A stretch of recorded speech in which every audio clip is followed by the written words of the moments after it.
don't know, that sweet tart, I think we could block too. Sharing that video and trying to make it seem like I Oh, beat here's his her, Molly and then the person next I'm day, of blocking. course, after I clapped back and put out receipts, I mean, she went back into his live and requested a box. I'm watching who's over there and then see what comes in over here. So a lot of people pick up on her shit real quick. But like I said, with the crash outs, you can tell that they don't care whether the story's true or not. They need some ammunition. Oh, did you fall in his live, Kels? And even in the past, like with dealing with other groups, like the truth has been put out, proven. But these people that support these bigger creators, the people that are just down in the basement, just following along, they don't want to feel like fools. So they will continue to push the lie just so they don't have to admit that they were foolish. And that's basically what the crash. Hi, Dabs. Yeah, the crash outs. I've known the crash outs for a while. Well, way before they were the crash outs. And there's a lot of shit that's not even really being talked about on the app. That really should be. Well, I want to say this because, and I say it all the time. There's a situation. Try to block that AP. I'm kidding. For like the past year, it's a totally different creator, and he has a similar story to yours, and he's not very good at defending himself. In fact, when he tries to defend himself, he makes himself look like guilty. But it's basically the same situation. And how you respond to it, how you respond to people coming at you is key to basically anyone got blocked, message somebody. Either kind of exonerating yourself, we'll deal with it, or but basically making yourself. I want to see you or your zero. We're blocking. Yeah, I wasn't sure about that one. I feel like I've seen that one a lot over there, but I don't know. And then a couple months later, she's wanting a I'm doing a relationship. test You and don't want a see. relationship. And so finally, you got fed up with her. This is a social test. Wanting that, and ghosted her basically, and then. So the 00 or somebody that just looks funny with low numbers. Like this one. If you just have a bad feeling about them, that's not a I really don't care. Conversation to be had on TikTok. Just social experiment. That's what it's called. Okay. You should probably first try to go to the authorities. Now, in the situation that we covered this past year, there are reasons why you might not be able to go to the authorities. You might. Okay, I gotta go back to this meeting. So my mods could block whoever you want. We're good. From going to the authorities, but I say this all the time: TikTok is not Sus the as place for hell. that shit, because there are always going to be people out here like me that look at things from both sides, look at different perspectives. The one I just and blocked was suspect as fuck. Once people get it in your head that you might not be being forthcoming or might not be being honest. Block that Claudette Then it not only and that hurts Amber. yourself, but it hurts Hey, other Amber. Hey, victims that Claudette. might actually have a true story to tell.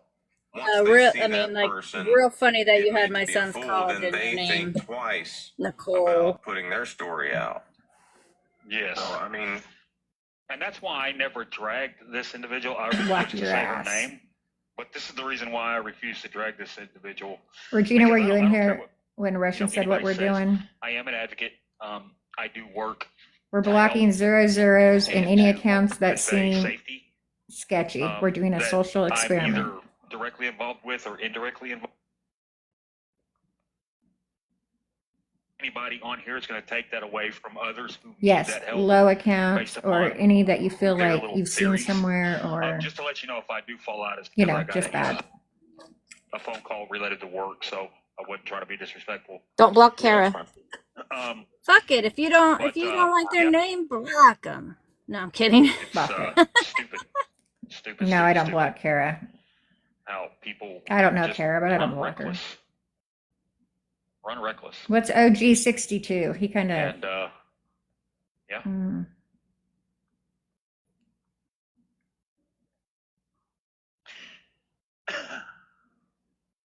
Oh, they didn't call their wife. Meet at the door. I will. Ooh, block that bare necessities. I'm getting unloaded. I got to get on the dock though. Well, if you're, if you got something going on, you can, We can talk more about it later. All right, brother. Appreciate it. All right, appreciate you coming up. Later. Yep. Hey, sis.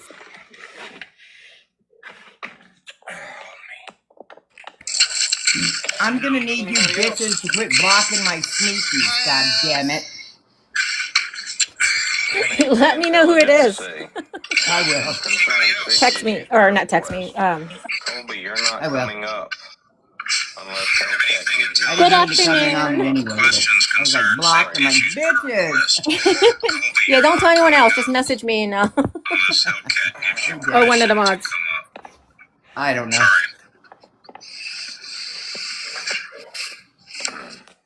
So I was trying to get you to ask him a question while he was in the bus, but you don't read the comments. So I wanted you to ask him why. Bear, are you streaming or am I? You what? Me and Bear are both streaming.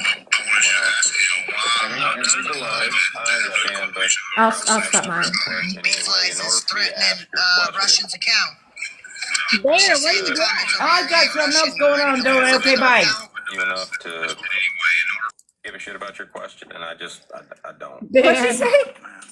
I have no idea. I think we started out on the wrong foot. She's listening to someone else's live. I think that was Rodeo Mom. So Brad's account. Oh my gosh. What were you doing, Bear? So, well, I'm not gonna have a conversation with you So about him. I guess I will have a B-Fly says something conversation about with him, but I'm not gonna have a conversation with you about him. About what?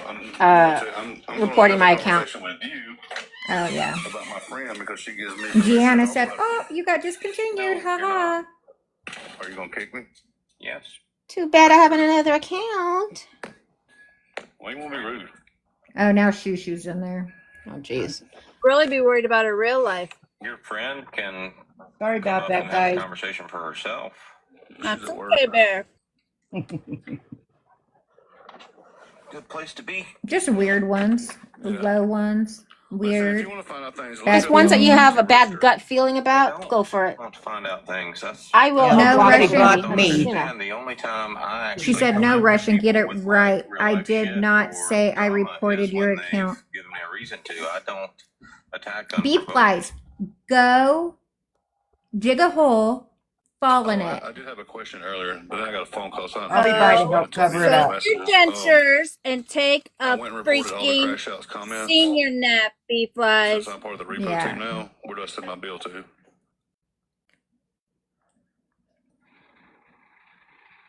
Are you looking for it? No, a lot of times if I just don't respond to a question, it's because I think it's an ignorant question and doesn't need a response. Well, I feel like people out here You fucking in real crap. life doing like real life repos get paid for it, so I feel like I should. Why I is should get Corey paid, over right? there? What does he have to do with this? Because him and Colby, have been hanging out lately. Oh, And he won't let Colby You about back to up. cash out? Me need my cash out.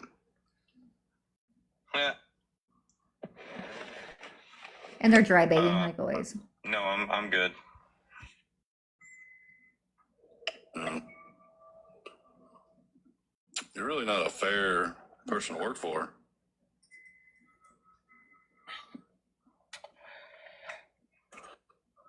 Call your congressman. I'm going to call I Trump. told you who I was, Russian.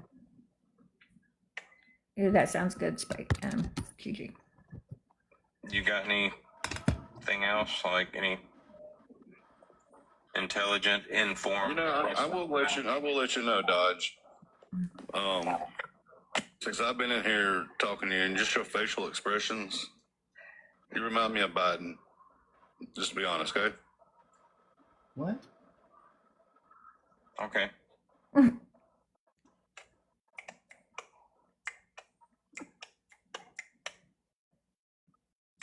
Jenny, stop repeating everything we type. Your new name is Last Call. Okay, So, in thank February, you. I'm gonna come down to. You said you're in Galveston. I got a friend that lives in Galveston.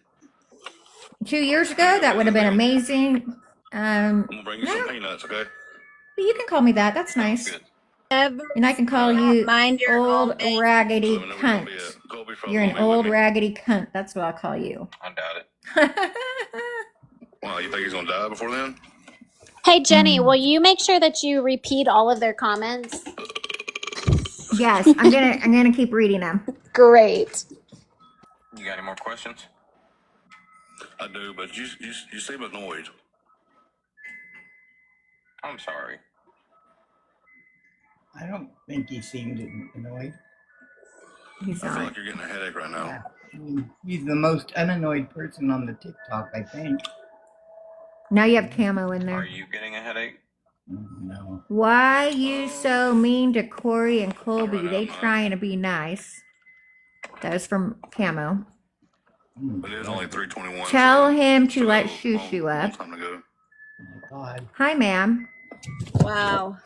What? My Hi, name is girl. Jenny. A lot of Middle Eastern women say My don't name let is Shushu up. Jenny, and I'm a skank drunk. Okay, that Shushu works. come up. Hey, Russian, isn't this Diamond Girl the one that was It giving doesn't you have shit at anything one to do time? with her ethnicity, but I have Diamond Girl, gotten a Kimber, lot of violations on the No, crash that's outs just the by diamond girl recalling that's named Deb. Shushu I in thought it Okay. was her too, though. conversation, so I don't Okay. know Let if she's somebody I Shushu should be up. having No, a don't let casual Shushu up. conversation with in my life. Is she male or female today? Shushu's very No, calm. I didn't hear it, Amy. When I wish B Plies a happy last Any birthday other on questions? this earth, is that what he's talking about? Yeah, I got a lot of them. I'm a skank, I'm a drunk, and I am named last All right, call. well, go ahead. Thank you guys for Yeah, give me thinking of time me to that think. I'm much. doing I something. Hold on. appreciate it. Hey, So at lovely. least you're not Here, named I No thought you Call. said you could multitask. No Call, No Show. Isn't that what happened to Well, Jim, yeah. babe? No Call, No Show. Yep. Pretty much. But this is very important what I'm doing. Please note, she did purchase an outfit to be able to wear if she ever gets a date. Well, see that this is not fair, Dodge. You let a female Talking up, about but you the can't one let date that Shushu she up. had. He was a No Call, No Show. Exactly. So she's Start got a leftover asking. outfit to wear. Females up I associate with. It was never Well, you. Ashley I is. get it. Sorry, I had a gummy. Connie, you're a creeper. You're good. That's right. Well, Shushu is my bondsman. Well, Three little birds. Why is Connie a I'm creeper? not placing you under arrest. You tell. Who the hell is Connie? But you do have the right to remain silent. Hold on a minute. Oh, I thank love you. tea. Do tell. Come on, boy. What'd you say about Connie? Who was Connie? Me. They said, Connie, you're a creeper. I said, I have do tell. Translator. I love tea. I have been So, hanging do you around have you for anything 3 years, and intelligent I to never say knew or your any name. informed That's crazy. questions to ask? 2 years, whatever. Wait, hold on. What about me being a creeper? Where? Come up, I ask. That's what I asked. You know what? That's starting to look Jenny like a pattern said, with you. she's You reading the need other comments over there, and people somebody in the wrote box Connie is a to- creeper. And I said, Connie's a So, creeper? I mean, How you is originally that? said that Do you were tell. Colby's handler, but it That's funny sounds because like if you're they're just reading art and constantly hearing us, aren't they creeping too? They're creepers too then. Did they write how? oh, now you got Breed in there. Oh, my little boy Breed. They wrote stuff. B Flies is going on about Jackie That's a question, ma'am. Where are you reading this? I'm missing this. Who are you talking to? in the chat. And which chat? Our chat? The host? No. Oh, okay. Are you judging? I don't judge people. She said, oh, is it because I'm Middle Eastern? And I wrote back, he likes sassy. So curious. Just not you. Connie a creeper. Oh, yeah. Draga, how am I creeper if you're hearing and saying everything we're saying and writing in here? So you are a creeper too, Draga. But I did ask you a question. You didn't answer it. Ask it again. Since I reported all the crash up, that's where did I send my bill to? Oh, I didn't miss it. I just ignored it. Actually, you did. You said the congressman. All they have on me is drinking because they saw me one night drinking. This is funny. Jenny, drink Hey, another one. Serenity, be on the lookout for that Informed ship. questions I to hear it's ask. If coming. you don't, I'm just According to B Flies. It's rude. What's that mean? Why you What shit? What ship? I don't know what ship she's Oh, talking about. my mothership? Oh my gosh, that would be amazing. You know how fucking famous and rich I'll be? Hold up. Draga says stalking Facebook pages, weirdo. Isn't that what they did to you, Serenity? Oh my god, are you? So does that make Marbles and Snoo creepers? What a fucking joke you are, Draga. You think that could be a problem?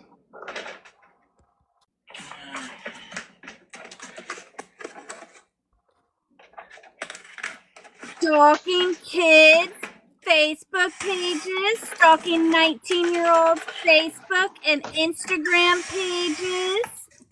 Creepers. Ew. Bro, what are you watching now?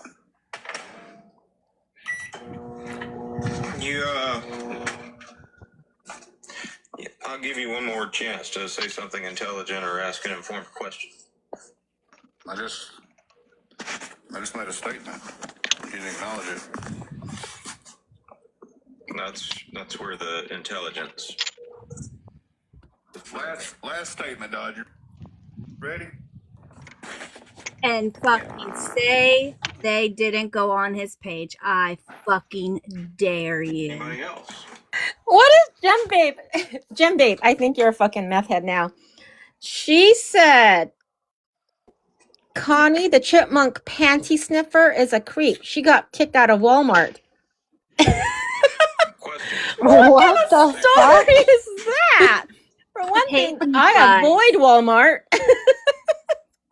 Wow. I hope that you freaking go God. miserably, bitch. What do you mean, why am I worried about Marbles and Snoo? Because they were on my child's social media pages, you old wretched ass bitch. So is this what we're doing? Is that We're making up clarification stories. enough? Is this what we're doing, Jen Babe, making up stories? Huh? Well, I heard from someone that lives in Superior, Nebraska, that Jen Babe got kicked out of the Dollar Tree because she didn't have, she was eating all the fucking condoms in her mouth. I don't know. Oh shit! All right, bring her up. I agree with the Tell bring up me Susie. what I can be worried about when it comes to my child. What a fucking... So you know what, Jen Babe? All the stories that you've said about Jackie and everybody that you're saying, it's just a fucking lie. No one will believe you because What? You're just gonna tell lies, so no one's gonna fucking believe you. You fucking whore. Why you got a problem with me poking the bear?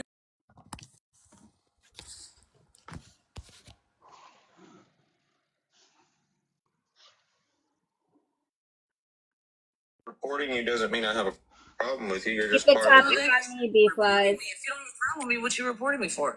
Yeah. Or my wife, or my family, but don't fucking talk But that sounds. about my kids. I don't have a bitch. problem with you, but I report you. Yep. Sorry.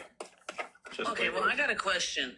I want to know why you didn't accept that $10,000 from all money. You work Saturday, but you have to work Sunday. That's why you didn't accept crazy. that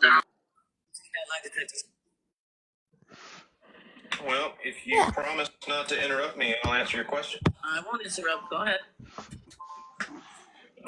It's ridiculous to me that people ask me that question all the time. You know what I don't have to do? I don't have to beg for fucking dates on Facebook. Bragging about taking a lie detector test, and I had commented that lie detector test. B-Flies, show me where Why I would spoke take on a lie Colby's detector children. test for somebody when I don't think they're accurate? One, and two, why? But what I also can would do take that a lie is detector test truthful is show that Kobe's son had a warrant. I literally B-Flies, show me Serenity, if where you could I talk spoke on like 3 Colby's times. children. Multiple I times spoke that on an week. incident So where Colby if involved I his am child a in human harassing my lie child. detector B-Flies, when you it better comes to shut the all fuck money, up, then bitch, or why I would will make agree it to my take a lie detector mission test with all money when I can to just do deal that with on you my own? myself. Do not fucking talk to me But do you about think anything that has to do with he my would, child, like, bitch. do something to you, like fake a lie detector test? Oh God, not shoo shoo. Yeah, can we just not listen to Shushu? I don't want to hear Why do her you think voice. lie detectors are lies? Thank you. Oh, I thought I was gonna have to hide the tea bags. I know, I can't stand that bitch. I can't stand her voice. What did I I miss? know, I I gotta can't jump in the stand that shower. I bitch. can't stand her voice. Oh, What Jen. did I miss? No, I can't stand. So Jen Babe is now telling these fucking weird ass stories that makes me think she's fucking projection of how I guess I got kicked out of Walmart because I was sniffing panties. I do have to say that had she said Trader Joe's, I might have been like, Something's seems wrong with that legit. bitch. I'm telling you. Trader Joe's. So any of the stories that Jen Babe has been saying, I don't believe. I don't believe a single thing that bitch says now. Because I know what I have done and not done, and so I'm hearing double. I gotta jump down. I'll be right back up. yeah, you're echoing bad. Yeah, and the story that she says about Jackie, I think it's her with her cats then. That's why she has like 10 of them. You know? B5, I'm not triggered, but don't I'm lie and say really sure children. that all these Dumb stories bitch. she's saying is her and its projection on other people. I just want to say that anybody that makes their username doo doo can't tell us shit. Who the fuck named their That was Doo-doo? Shushu before she became Shushu. She was doo doo. Oh my She can't god. tell us shit. Hey Sarah. Drop it. Lizard, I don't know if I should mute you or not. No, I'm good. Sorry, I got out of the truck and forgot to hit mute on the way out, but I'm good. Meg, come stay up. Why'd you leave? So, Jen Babe, keep on telling those stories because that, you know what? Sounds like it's you. All those stories that you tell? Maybe it wasn't Walmart. Maybe it was Dollar General, right? I don't know. Maybe it wasn't dogs. It was cats. You even shop at those stores? No, I don't. That's what I thought. I was like, what the hell? Stupid bitch can't even get a lie right. Hi, Mom. Yeah. Make it more believable. Say Target or Macy's or, you know, Walmart. No. See about you, Mommy, online. You're so bad girls, huh? Jim Babe's a I mean, douche, huh? Yeah. I taught my son at 3 to say, ew, Walmart. Sorry. So Remember Just the say movie Walmart, Rain fall Man? apart. Do you guys remember the movie Rain Man? Rain yes. Man? Yes. Or Kmart sucks. Well, they don't have Kmart, so I'd always say Walmart sucks. Did you hear how there is this new theory that Tom Cruise's character was also autistic, if you think about it? Oh, really? Yeah, there's this lady who I was... could see that. Yeah. They're saying, well... Yeah, and then there's another lady that says, well, that could be kind of true, but his is more like borderline personality disorder. It could be also. I was like, huh, interesting.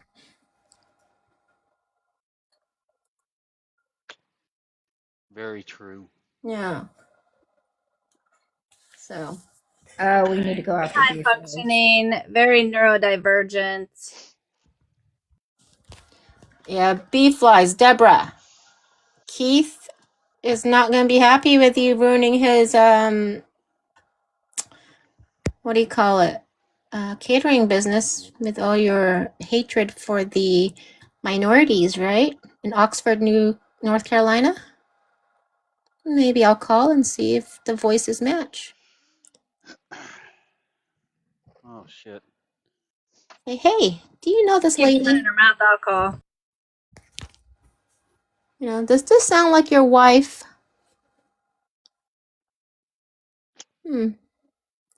I think that's the best way is to contact Keith and say, oh, How does it go again? Huh. oh, Huh. Keith, I'm sorry to bother you, but I've been, harassed by this lady on TikTok who likes to call me Gook and Chink. Can you just, confirm, deny? Do you know this Wow. voice? Raggedy You know, ass. I do have to tell her she's not a very good white supremacist if she's going to use the wrong slurs for the wrong nationality. Like, you can't even be racist, right? He flies. Like, and I understand why that is extremely racist, and it doesn't really matter. But I mean, if you're going to be an intelligent person, like, you should at least, you know, say the appropriate shit, you weird woman. You can make an exception and call her a weird old bitch. Well, like I said, I reserve bitch and the cunt word for May May and May May only. I'm gonna kiss you. Bare Necessity says, follow the light, bee flies. And you shouldn't limit yourself. You should not limit yourself with that words. I'm saying that too. I love Bear. You have to love her. Who's MGP Crash Out? Oh, Poppins. I have no idea. Why are they in his live talking shit about us? Breed says game on. Oh my god. Breed. So scared. What's he going to do? Change his wife beater, his pocket sweatshirt from the freaking 80s? I mean, come on now. What's happening? And I'm talking 3 front pockets on his chest, everybody. Not side pockets, Like a hoodie has that pocket. 3 pockets on the chest. Oh. He dropped Shushu because she was talking on Bear. His wife or our Bear? Shoo called me orangutan chicks and told me to shut up while she was in a box, and they dropped her ass. Bear, you're on a roll. I'm so proud of you. Yeah, I haven't even gummied yet or anything. You were on a roll yesterday, and you're just going right along with it today. Bear's always on a roll, though. This bear. No, usually Bear just says what she has to say, and then she's done. Yeah? No, she has been on a roll. Breed says there was a bee lady, and I'm like, hi, little boy. Hi, little kid. Meg, she's just feeling the holiday spirit. Ho, ho, ho. Oh, yeah. She threw away that tree, and it was on. Yeah, motherfucking tree. She said, bah, humbug. Mm-hmm. What are you doing for Christmas, Bear? Are you going to go to your daughter's? Yes, my man and my invisible or fake man and I are going to go to my daughter. I hope they just go along with it when I come in and introduce somebody and there's nobody there. I hope they just go along with it and not hurt my feelings. Yeah, I think they should. Yeah. So yeah. Anyway, yeah, I'm going to go over there Christmas Eve. She's got Christmas Day with the other side of the family, his side. That's so nice. Yeah, so I got the Christmas Eve. Just make sure that she lets you live in your delusion of your man. I know, that's what I got to work. I got to make sure. She actually does, because she acknowledges that he's there. Okay. Whether he really is or not, if she thinks I think he's there, she'll acknowledge him. Okay. So, yeah. That's all that matters. Yep. Hey, Russian. See, it just shows. Sorry, go ahead. I was just saying, Bear, see, it just shows the support that your daughter has for you. That's right, but we're estranged. But she's still doing wait, good. you don't talk, man. Your kids are even invisible, Bear. Damn it! Right, I know. Just bear with me. Get it? Bear okay, with I got you. me. I got you. I'm going with it. Well, be safe in your imaginary travels. And Thank them you. grandsons you had to take to school every day. Oh yeah, yeah. All Love it. imagining. Yeah. Yep. There we go. Hey, Russian Bear, when did you guys drag me? I have never drugged you, and you know that. Russian, when did y'all drag me?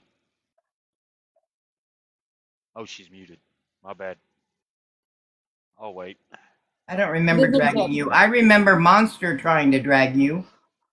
Yeah. Lizard Dick. When you were in the live talking to Poke the Bear, Russian actually stood up for you and said, "We never dragged him, May May. We never, whatever else the word May May used." Russian even said that word too, that they never did that to you, ostracize you or something like that. So she absolutely was saying that. Right. I Well, I only was just remember questions being asked, never anybody dragging you. Correct. right. I didn't think so because And I've Lizard seen the doesn't mind dragons. having questions asked, ever. I've No, never heard him never, get upset about never. getting asked anything. I wouldn't even have gotten in the box had Corey not been in there because I know what Corey does. What? Oh, he likes to get these stories and then runs with them and gets the, in Oh, yeah. quotations, victim. Oh, yeah. Forrest Gump motherfucker. She's my very good friend. Fuck out of here. Cabot, Cabot. Cabity. Welcome in.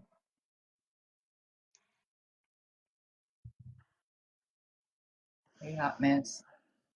Oh, and to address the Banty thing, Banty is a piece of shit. Banty won't get in a box with me because Banty knows what I have on him. Banty is a coward. Uh, I do have his military record, so I mean we can play that game if you really want to. Put that to him. Crash out.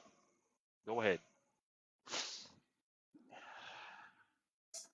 Guarantee you.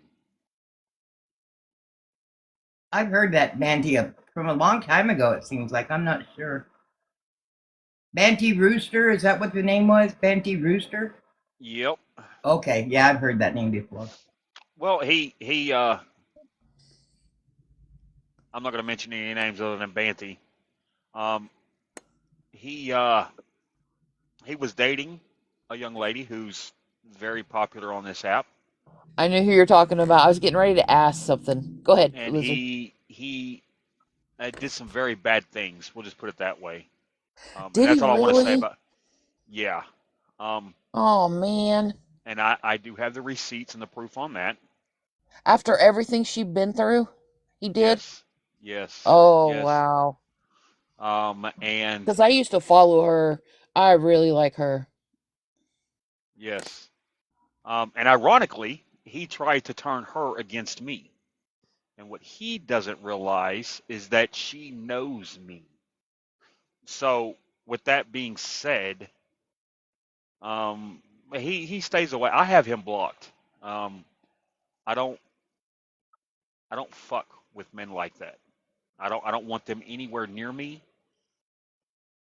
Iron sharpens iron, and when you're a fucking piece of shit like that, you're gonna dull me because I'm Hi, terrible. Amber. So Um, I'm just gonna ask you this. First name starts with an M?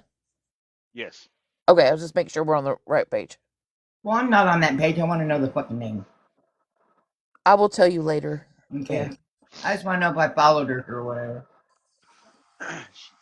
yeah. Probably.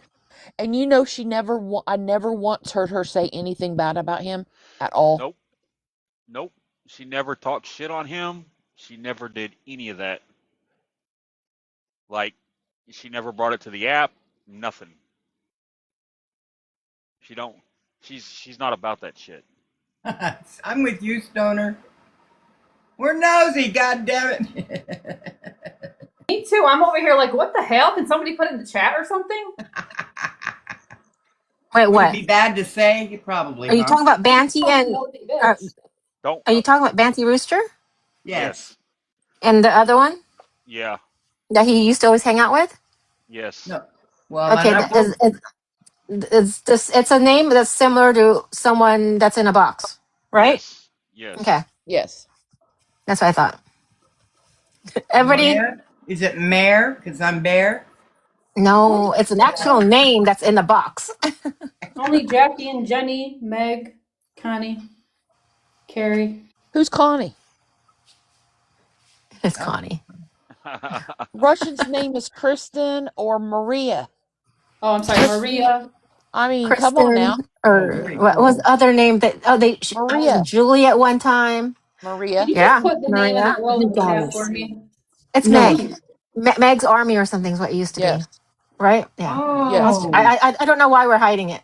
Was there a reason Oh, why we're Well, okay. hiding it? You Well, guys, I'm I'm like, hiding it he because didn't I'm want to not. say it. Yeah, I didn't want. Uh, I didn't want to bring that out because you know. okay, I don't know. I heard of Whoops. sorry. Meg's Army before. I'm stoned and I had no idea what the fuck you guys were talking No, I about. don't think Russian Oh knows what my you're talking about, though, goodness. I, Brody. But Yeah, now I I don't do. know. Now I do. I don't know what's I didn't happening. I just either. know. I just knew Elizabeth that said Russian Banty and doesn't know. Meg. That's why she said it. Yeah. So, well, sorry. I don't know. But the legal. You remember when that's the second time that Corey brought her around and he jumped in the box and he mentioned legal trouble. He says I would drag him all over this app, but right now I have legal trouble. I know exactly what your legal trouble is and was. And yeah, Yeah, buddy. Jesse, I don't know what happened. I walked away without an AirPod and I came back to people asking who Banty used to hang out with. And I said, oh, and they were being Oh, very you mean cryptic Corey? about it. I And so I'm remember like, oh, Corey saying that. I'm yeah. trying to channel my inner Megan Frommy. That's what I'm trying to do. Well, I knew So you were I'm like, talking about, and you said you didn't want to say her name, so that's why I didn't say her name. Right. well, okay, I didn't hear that. I'm Whoops. just stoned. I was slow to the game. Sorry, y'all. The Wow, that just riddles. makes me Yeah. sad that he was like that with her. Oh, Yeah. wait, something happened with them? Oh, shit. I mean, I don't I know. see. I'm just, he wasn't, Again. Whoops. Uh, Hales, you behave down there. You've already started enough shit this week. Well, Meg, you know all the good stuff everywhere. Well, I just bounce around everywhere and then get some bits and pieces, and then if it's really interesting, I go back. I know that's what I love because you'll come and bring it in the group and say something, and it's like, oh, I got to go check this out. And then I'll go listen. I mean, I was in Crime Talk. I mean, I never came to Our Lives or nothing. Look, 2 weeks ago. Now it's kind of slowing down, and I'm not real sure about this one case they're working on now because it's strange. So I haven't really followed it as bad. Well, I mean, that last case, that was not only strange, but awful. So, Oh, that was so bad. And speaking of did you cases, did you hear when sorry. they read the? I'm sorry, Russian. Go ahead. No, go ahead. I'm just saying. When I'm they just go read ahead. the affidavits, um, Of Gigi, what? of Of Rebecca oh no, Parks. I missed that. oh, did Oh not. my gosh. Um, you know how I disappeared when I was on my drive home from Saturday because I found a podcast about like all of that, Rebecca and Parks. they read Yeah. the affidavit, the probable Oh, isn't it cause. awful? Yeah, and I was like, oh my god, oops. Uh, I mean, I understand. I don't understand any of it. You gave birth to that child. Whether you were allowed to keep her or not, that was your flesh and blood. So, yeah, I'm so confused with the whole like it was so the adopted mom has nothing to do with it then. Correct. They Okay, want to. because They want to know what the name okay, of the podcast was. I put it in chat, but let me go look. Hold on. Oh. It's Going West. They do a lot of true crime stuff, so they have it's a two-parter. One is their very beginning, like when they were looking for her, when they did, and so they give the whole backstory, and then the second part is the affidavit or the And the probable and the cause, and they read it. it's just when you listen to that story, like it's just sad that law enforcement automatically think she just ran away. Did they? Oh yeah. Oh, but because they said that Not really she. ran away, or she just because she had been on some Methodist stuff. Oh, they So did. they Oh, I just didn't know kind she of, was. yeah. Hmm. So they See, pretty much just thought she, that was involved, and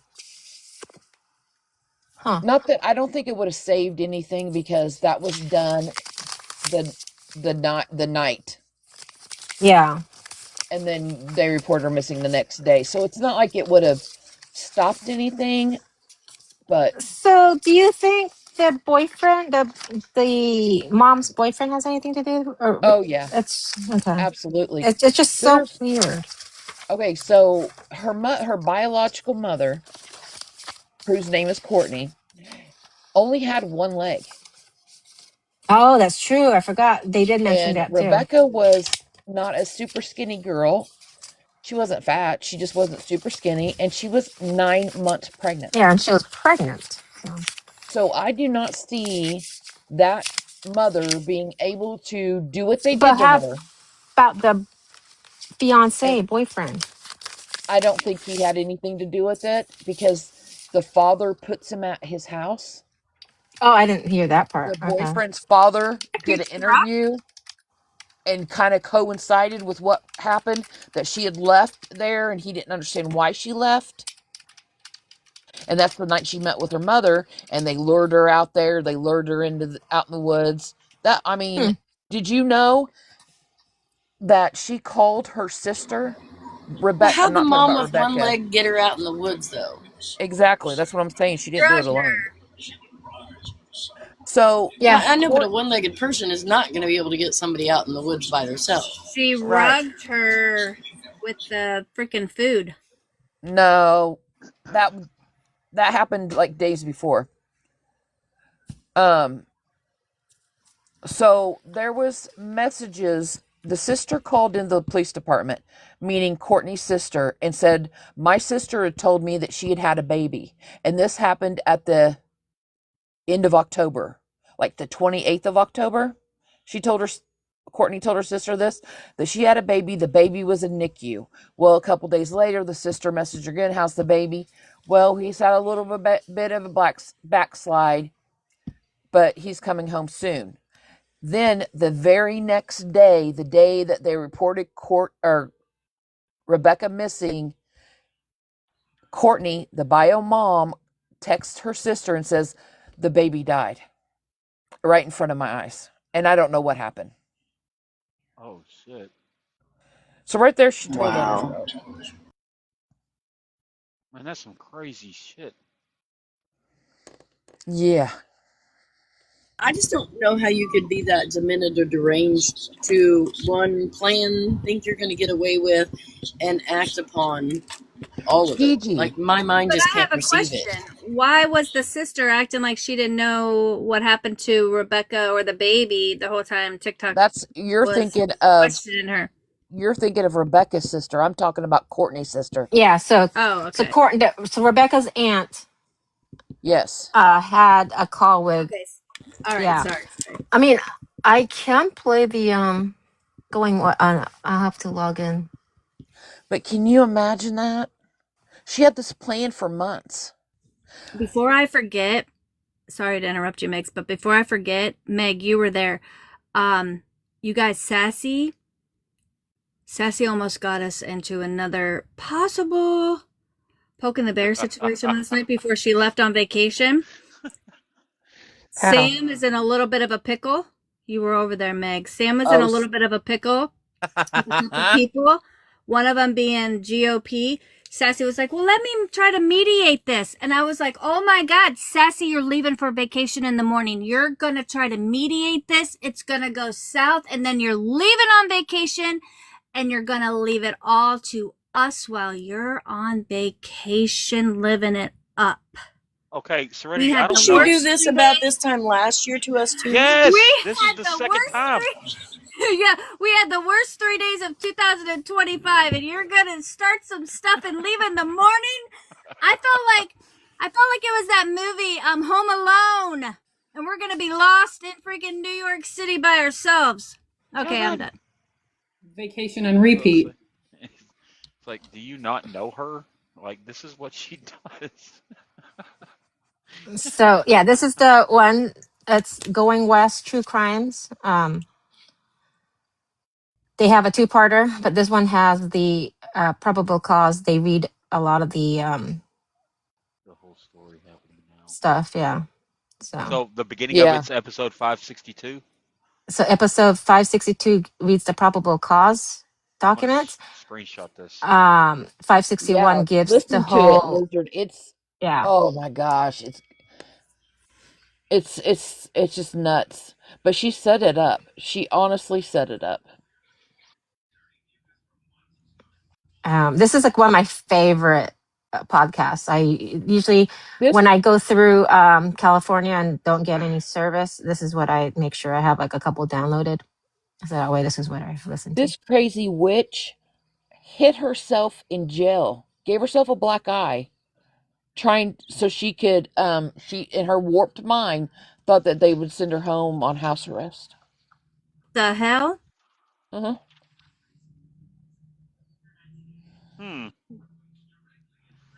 Well, That's how crazy. And she's they're getting her for premeditated murder. Yeah, she thinks she's gonna get out. She thinks she's gonna get away with it because she thinks she's gonna plead insanity or something. You're not gonna get away with it, lady. Exactly. That's Oh, one of the other parts of why she punched herself in the eye. Did she say speaking of why she? insanity, Oops, sorry. oh, go ahead. I'm going to switch the subject to something else if I don't. Oh, I keep forgetting I can't say that word. I Schmurder. said, did she ever say why she did that to the baby or no? Jackie, she was obsessed with becoming. She only had it was the thing I don't get. This is what gets me. Rebecca had a 1-year-old and a 2-year-old. She met her mother Okay. 3 to 4 years ago, her bio mom. Why didn't she try to get those two? Okay. Why So this is what happened. why this one? She thought So it was she, her boyfriend. no, because she was pregnant previously. She was pregnant. This is what she claims. So she Oh claims yeah. she was pregnant, and then Rebecca's fiance raped her and she lost the Mhm. baby. Oh. And then Rebecca's pregnant. And then I think, in her head, that's her baby. Yeah. No. And then so Oh. she wanted to get back, revenge wise to, and Well, no, I don't. that's what the probable cause did say that, or, Oh or, wow. yeah. So That's their opinion. that's their opinion. I Yes. But I thought she thought also, it was Rich's or well, Brad's whatever her. Yeah, Brad's whatever Courtney's husband. boyfriend's name is. Yeah, husband. Yeah. But she did that to make I'm telling you, when I tell you this lady is crazy, she's crazy. She used to date Rich, which is Rebecca's boyfriend, who is 20 years older than her, 22 or 25 years older than her. He's like in 45 or 46 and she's 22. Rebecca. So Yeah. But yeah, okay. So the sister also slept with Rich, right? no. I thought so. No. No, Yes, she the did. The mother, problem. No, I no, thought just the No, the mother. sister all too. three of them. Yes. Yeah, I thought all three of them. Kimberly did too. I Kimberly. never heard that. Okay, so yeah, listen to that podcast. They read all their probable causes. Well, where's Shell? Because I swear I don't ever Do you remember want me to play it? Kimberly. Here, let me No, you log don't have to, off. because I No, you don't no, have to play it. I'll log off. I mean, not log off. I'll log on to. God, I can't crash out this band. Oh no, my Canadian one. Canada, eh? Because I don't Uh, remember that ever yeah, being said. I remember hearing that. I remember them reporting on that. That all I three know of that them. yeah. Rebecca and Courtney both did. No, yeah. So let me here. Let me log on. There is so much inbreeding. It's crazy. Oh, This is like and fucking crazy. Courtney also dated the judge. Oh, I didn't hear that. oh yeah, that's Wait, well, The town what? that who knows town if that that's true. no, she did. They reported the news reported it, of the town that they live in. Not where it's going, Wexford not where County? court's going to be held. Oh, okay. I was like, whoa. I was going to say this might go federal because it happened on federal land. Well, they're not holding it in. They're not holding court in that, like the trial in that town. Yeah, they can't handle the. It's that. I mean, it only seats like 10 people. They wouldn't have a fair trial, anyways. No. Let's see. But it's just so sick. You know, that mother tried to say that Rebecca that was laying on the ground, they held her down, laying on the ground, and she was supposedly telling her mother to cut the baby out so he didn't pass. Now, tell me what sane person's going to believe that. Okay. Do you guys want to hear it? Because I will. Yeah, go ahead. I'll pause. Okay. Mute. Okay, hold on. Let me. So let me set this all up. So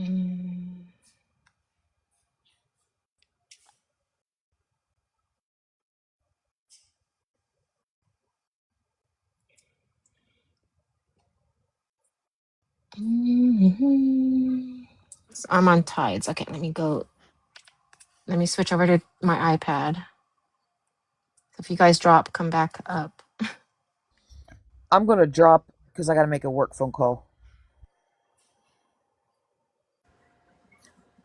Nope, you're good. Okay, good. All right. Sorry. Let's build this back up so that way we don't have to restart anything. Kelsey, you she got dropped into boss hogs again. That's funny. Okay. Let me see. Let me see. How do I?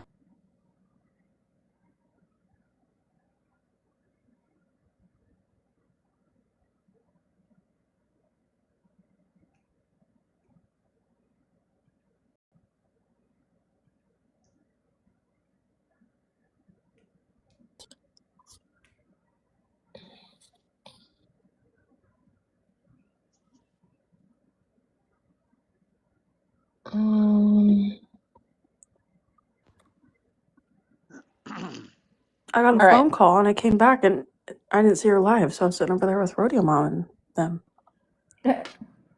That's funny. No, so I was trying to switch devices and instead it ended the whole live and dropped everybody in the middle. Man, that's really messing with me. Like, her box wasn't lighting up top, and then that was triggering me for a second until I figured it out. Oh, yeah.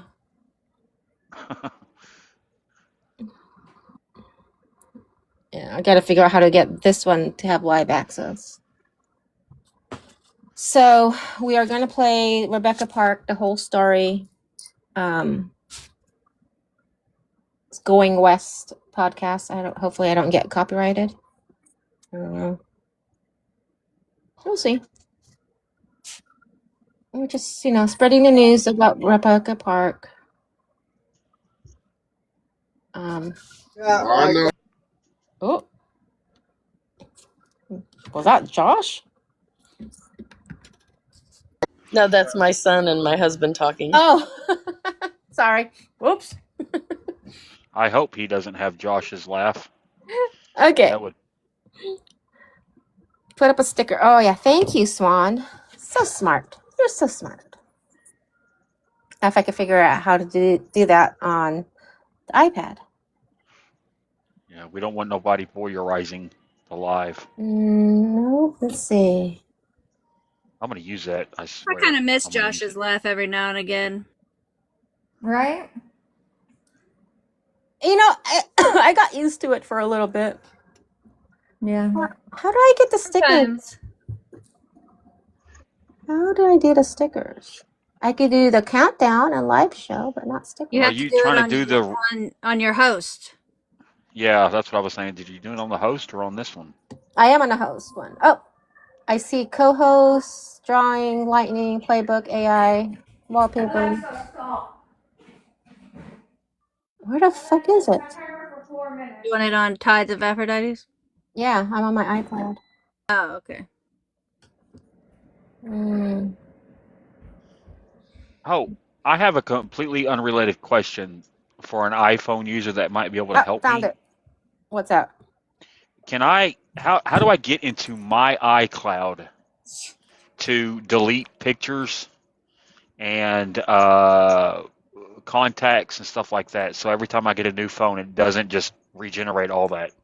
Like, can I go to iCloud and then select the pictures I want to delete?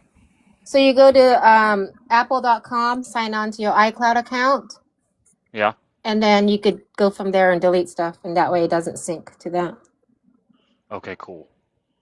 Well, and so after I do it, will it sync to my phone and take away the pictures on my phone and the contacts? Yeah. Okay, cool. Thank you. All right. You see it? Is it there? Yeah. Okay. Let's do this so I can start my work. Okay. Support for unwell comes from Reagan. So I recently had one of those Sundays where I convinced myself it was Doesn't that sound like less scared. that sounds like Jesse. And your list because is episode third 20. Yeah, it does. Doesn't it? I thought that was Jesse. See?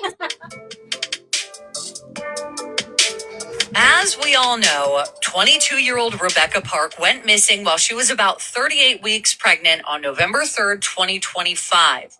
Last seen by her 43-year-old fiance, Richard Fowler, her 21-year-old sister, Kimberly Park, her 40-year-old biological mother, Courtney Bartholomew, and her stepdad, well, really, it's her bio mom's husband, 47-year-old Brad Bartholomew. They claim she was last seen by them getting into a dark-colored sedan on that evening, Monday, November 3rd, and that she was never seen again. Over the coming weeks, the family would begin to turn on each other, as we very much detailed throughout part 1 on this story. But then, the night Rebecca's body was found without her baby, remember, on Tuesday, November 25th, her fiance Richard was arrested on 2 counts of delivery and manufacture of methamphetamine. Hours later, Rebecca's sister Kimberly was arrested for tampering with evidence, lying to a peace officer, and a false report of a felony. Originally held on $1 million bond and $750,000 bond, they were both reduced to $5,000 within days, only requiring 10% payment to be released, which is $500 each. And they both posted and were released, only temporarily as the case unravels more. Now, in part 1, we had a strong feeling that Kimberly's charges were connected to the murder of her sister. We just didn't have the details yet. And now we do. Right now, we're going to read the affidavit of probable cause that has been released for Kimberly. That's where we're going to start today. It reads, on Tuesday, November 4th at 12:44, Kimberly Sue Park, date of birth August 16th, 2004, reported her 22-year-old sister, Rebecca K. Park, had not been seen since the prior evening. Kimberly identified that Rebecca was last seen to be with Courtney Bartholomew at 30 South 21.5 Road, which is in Boone Township of Wexford County. Courtney Bartholomew is the biological mother to Rebecca and Kimberly Park. At the time of the report, Rebecca Park was 38 weeks pregnant and living with her boyfriend, Richard Lee Fowler. Kimberly Park provided the sheriff's office with a cellular telephone that was identified as the one that Rebecca had been using at the time of her disappearance. Kimberly Park was communicating information to Detective Lieutenant Chris Pisker throughout the investigation.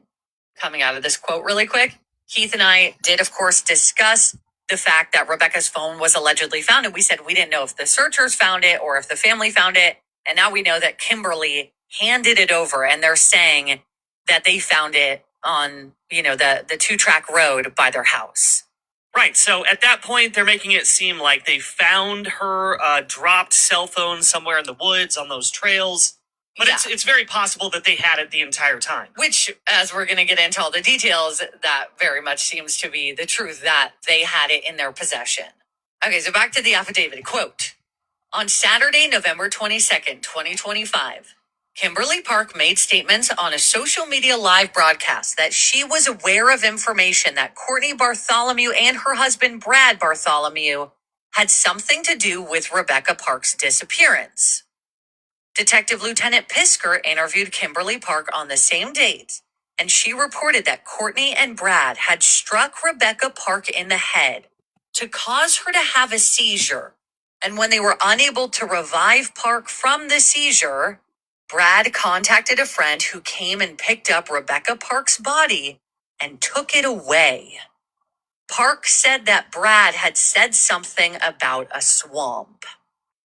So now we know that before Rebecca's body was even found, Kimberly is not just talking about Courtney's involvement on a live stream, but she's telling the police some background information that she knows, that they hit Rebecca in the head and then hard enough to give her a seizure. Yeah, and then have somebody essentially cart her body away, potentially to a swamp. Quote, during another interview with Kimberly Park on Monday, November 24th, 2025, Park told Detective Sergeant Alicia Baxter that she was and has been in a romantic relationship with Richard Fowler. And remember, Richard is the guy that was with Rebecca Park. So it seems for 2 years they were engaged. Right. So it seems like Richard did have a relationship with Kimberly and Rebecca. Who is newly 21, and as we know, I'm just going to say the two words: Richard Fowler is a pedophile and a rapist and a predator. Yeah, which is what you were going to say. Yeah.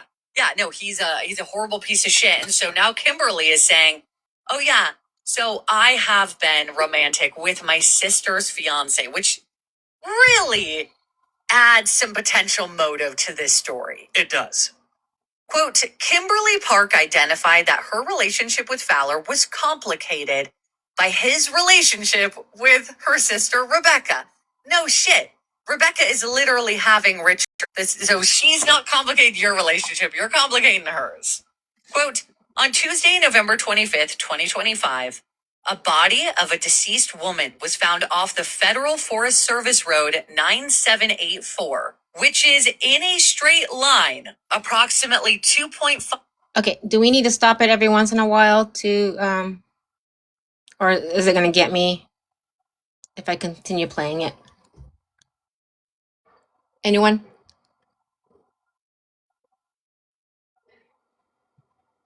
Okay, so that's where we Near my phone, but yeah, I think you should stop it every once in a while and just, give a little commentary. Yeah, because okay, so that's where Serenity and I heard. Well, that's what I heard about Kimberly and Rebecca's fiance being romantically involved. So it is on the affidavit, and she said it on herself. Someone is at the front door. I don't know who that is. I'll be right back. 5 miles west of the Bartholomew residence. A tattoo above the left eye of the deceased person was consistent with a tattoo above the same eye of Rebecca Park. Park had sharp force trauma wounds to her neck and her abdomen had been cut open. Detective Sergeant Jamie Voss and Detective Sergeant Olivia Whetstone met with Kimberly Park at her residence in Herring Township on November 25th, 2025, for a non-custodial interview based on the discovery of the body. During this interview, Kimberly Park discussed the relationship details between herself and Richard Fowler. Park made a statement that Fowler had told her that Rebecca had been taken care of and not to worry about it. So it seems like this could have been some sort of setup, because he's saying, hey, you don't need to worry about her anymore. We took care of all of that. Which, what the hell does that mean? So Kimberly is kind of acting like she doesn't know a lot and she's being told different things. That's kind of how she's coming across. Quote, Park went on to say that Fowler had told her to lie to Detective Lieutenant Pisker and say that Courtney and Brad Bartholomew hit Rebecca over the head and knocked her out, and they drove her and dumped her body. And before we move on, I just want to quickly say that I'm not going to be reading too much of the affidavit today because I'm a little bit under the weather. I got some sinus stuff going on. But I will be here to hang out and talk to you guys as Daphne unravels all of these unreal details. We need your commentary. We can't be here without it. Ah, well, thank you. Okay, quote. Kimberly Park was arrested for lying to police and obstructing the investigation at approximately 7:11 by Detective Sergeant Voss. Yes, and prior information said that this happened at 1 a.m., but it was actually at 7. Yeah, so now we have some clarity there as well. Detective Lieutenant Pisker began a recorded interview with Kimberly Park on Tuesday, November 25th, 2025 at 8:26 p.m. Park was provided with a Miranda warning, which she waived prior to the commencement of the interview. Kimberly Park identified that on Tuesday, November 4th, 2025, while she was at Richard Fowler's house, he told her that he killed Rebecca Park and that he wanted to protect Kimberly by not sharing details with her. Park identified that during a different conversation with Fowler, he had told her that something went wrong while trying to cut the baby out of Rebecca. She reported that Fowler told her that Austin Nowland had helped him with Rebecca. We don't know who that is. Yeah, this is a new player in this investigation.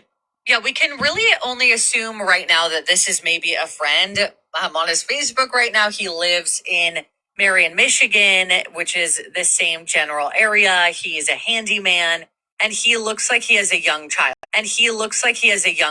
So he's probably maybe around 30, 40 years old or so. Maybe Right. 30 something he looks like. Could be like some sort of family friend, or something like that. Yeah, and probably a friend of Richard's if Austin is supposedly going to help Richard with Rebecca and killing Rebecca.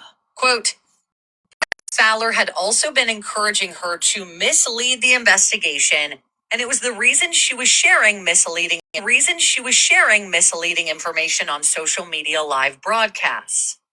Park told Detective Lieutenant Pisker that Fowler was becoming concerned about the investigation getting close to him, and that on the Thursday or Friday before Saturday, November 22nd, Fowler assisted her with the creation of her accusation that she made to Detective Lieutenant Pisker during the interview on that date. So, yeah, at this point, it really seems like Richard is trying to coach Kimberly through this investigation. Exactly. He's saying, tell them this, don't say this, etc. Quote, there appear to be men stored in an unknown location. Detective Sergeant Dan Hackman arrested Richard Fowler for open murder of Rebecca Park based on the statements made by Kimberly Park. That is information we did not previously know. Yeah, right. Detective Sergeant Voss and Detective Sergeant Whetstone attempted to conduct an interview with Richard Fowler at the sheriff's office on Wednesday, November 26, 2025, and he refused to cooperate without the assistance of an attorney. So this essentially was the day after they found Rebecca Park's body. Yes, and this is the day that he was actually arrested for methamphetamine distribution and manufacturing, and we didn't know that they were also looking at him for open murder. And we're almost done with this document. It finishes, quote, Detective Lieutenant Pisker interviewed Austin Nowland on Wednesday, November 26, 2025.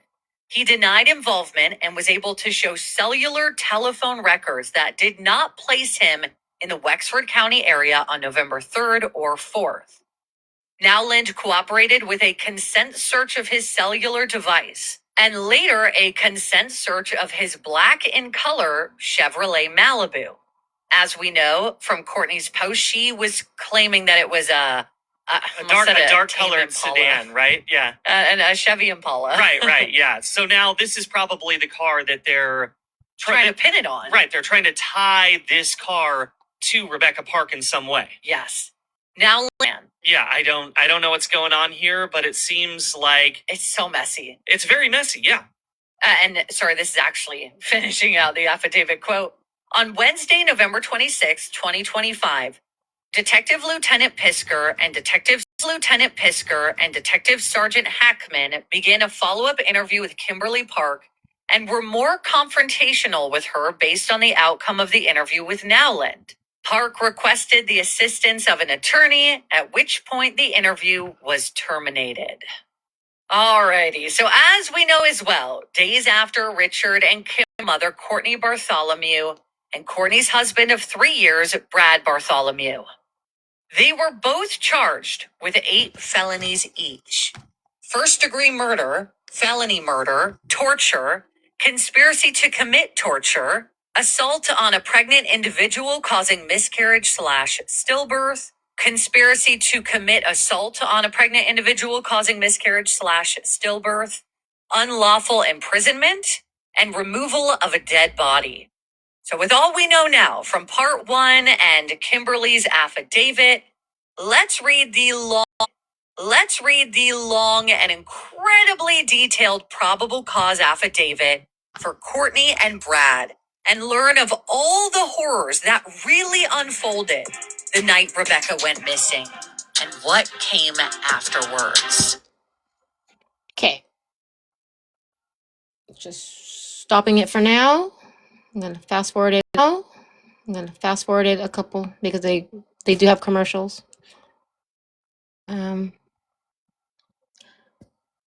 Questions from the class? Exactly. Thank you. I was like, So let me get a picture. I'm trying to get a better picture of this for everybody. Let's see. I don't know who Jennifer. So is anyone else more confused than I am sometimes? I mean, I had to like rewind it several times when I was driving. So there is Courtney right here, bio mom. She's married to Brad Bartholomew, who is Courtney's husband. I don't know who this Paige Wolf is.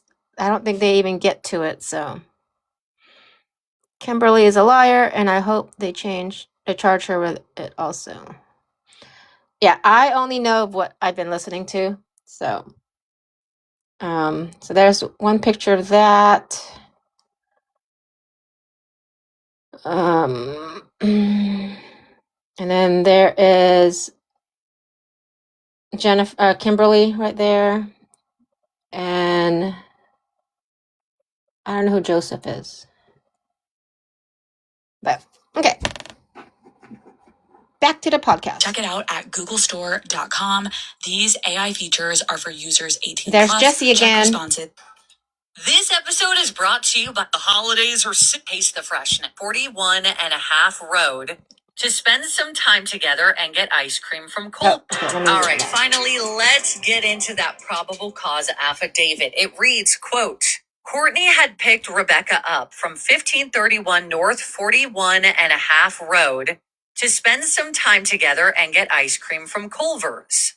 On the way to Culver's, Rebecca told Courtney she needed Tide Pods. This is, of course, the day Rebecca goes missing.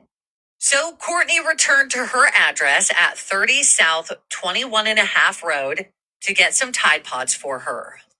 Courtney went to the residence, grabbed the Tide Pods, and came outside. When she came outside, Rebecca told her she was going to wait at the residence for a friend to pick her up. They waited a couple of minutes, and a black sedan with tinted windows pulled across the road from the residence. Rebecca proceeded across the road and got into the front passenger seat of the vehicle. Courtney did not know the specific make or model of the sedan or the number of occupants in the car. She could not tell if the driver was male or female. She said that after this, she did not see Rebecca again. Right. So now we know that that was Courtney's story, right? Her original story. Yes, that was her original story, but that is not what happened. Yes. So now we know the full original story, and it continues on. Quote, Courtney reported to Deputy Reed that she was contacted by Rebecca's fiance, Richard Fowler, regarding her location later that night. Courtney informed Rich she did not know where Rebecca was and that she had left with a friend.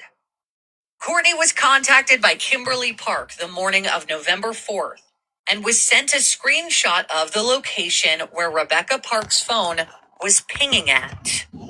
Courtney told Deputy Reed that she proceeded down the road on West 26th Road, where she found Rebecca's phone lying by the 2-track just off West 26th Road. This location is less than 200 yards from 30 South 21.5 Road, so Courtney's residence. Courtney checked the phone and thought Rebecca may have dropped it when she was using the restroom. Courtney reported that she took the phone to Richard Fowler's residence. On Tuesday, November 4th, and turned it over to him. The sheriff issued a press release on Tuesday, November 4th, 2025, identifying Rebecca Park as a missing person. She was also entered into the Law Enforcement Information Network as missing. On Wednesday, November 5th, 2025, Detective Lieutenant Pisker met with Kimberly Park when she arrived at the Wexford County Sheriff's Office. Park had suggested that she might know where Rebecca Park is when she arrived at the sheriff's office. When I asked her about this, she played me a voice message from Courtney that said that somebody named Araya Clark had called her and said that 2 people in a car had pulled up to the Revival Center looking for Narcan and said that the pregnant woman that's missing, quote, got what she fucking deserved. Courtney stated that it was Serena Rausch that said something to Rusty, Clark's father, so Araya Clark's father. She also added, quote, I guess it was an older guy that your sister left with. When I asked Kimberly if she knows where she is at, she answers that the only older guy that Rebecca talks to is Stephen Billett and calls him a pervert. Park believes that Stephen Billett drives a black sedan, adding, quote, like Courtney said. Stephen Billett was contacted and did not appear to have had contact with Rebecca Park. Quote, during the interview with Kimberly, she showed Detective Lieutenant Pisker a Blue View brand Model 4 cellular telephone, which says Rebecca Park's phone on the home screen. Kimberly reported that she had looked through the phone and observed that the last communication on the phone, reporting a missed video call from clunin14@gmail.com on Friday, October 3rd at 8:43 p.m., so like a month before she went missing. The last text message was on Sunday, and the last phone call was to Courtney Bartholomew on Sunday, November 2nd at 9:14 p.m. Kimberly identified that Rebecca uses her phone regularly and daily, and because she did not see any communications on Monday, November 3rd, she suspects that records of phone activity on the 3rd have been deleted. Kimberly reported that Rebecca is known to regularly delete communication records from her cellular phone. Kimberly then played another voice message on her phone from Courtney Bartholomew, who can be heard explaining, quote, okay, when Randy passed away, I was told that your sister had something to do with it. That would give Randy's family a murder revenge thing because she was involved when it came to Randy. I know this is so goddamn confusing. It is, because now we're hearing about so many people that we never heard about before. And we don't have a lot of context. Like, okay, who's Randy? How did he die? Like, what do you mean Rebecca was involved? Was she, or are you lying? But it continues, quote, on the message, Courtney suggested, quote, so Stephen Billett is connected to Randy's family, so I would definitely be looking at them. When I asked Kimberly if she trusted Courtney, she responded, not really.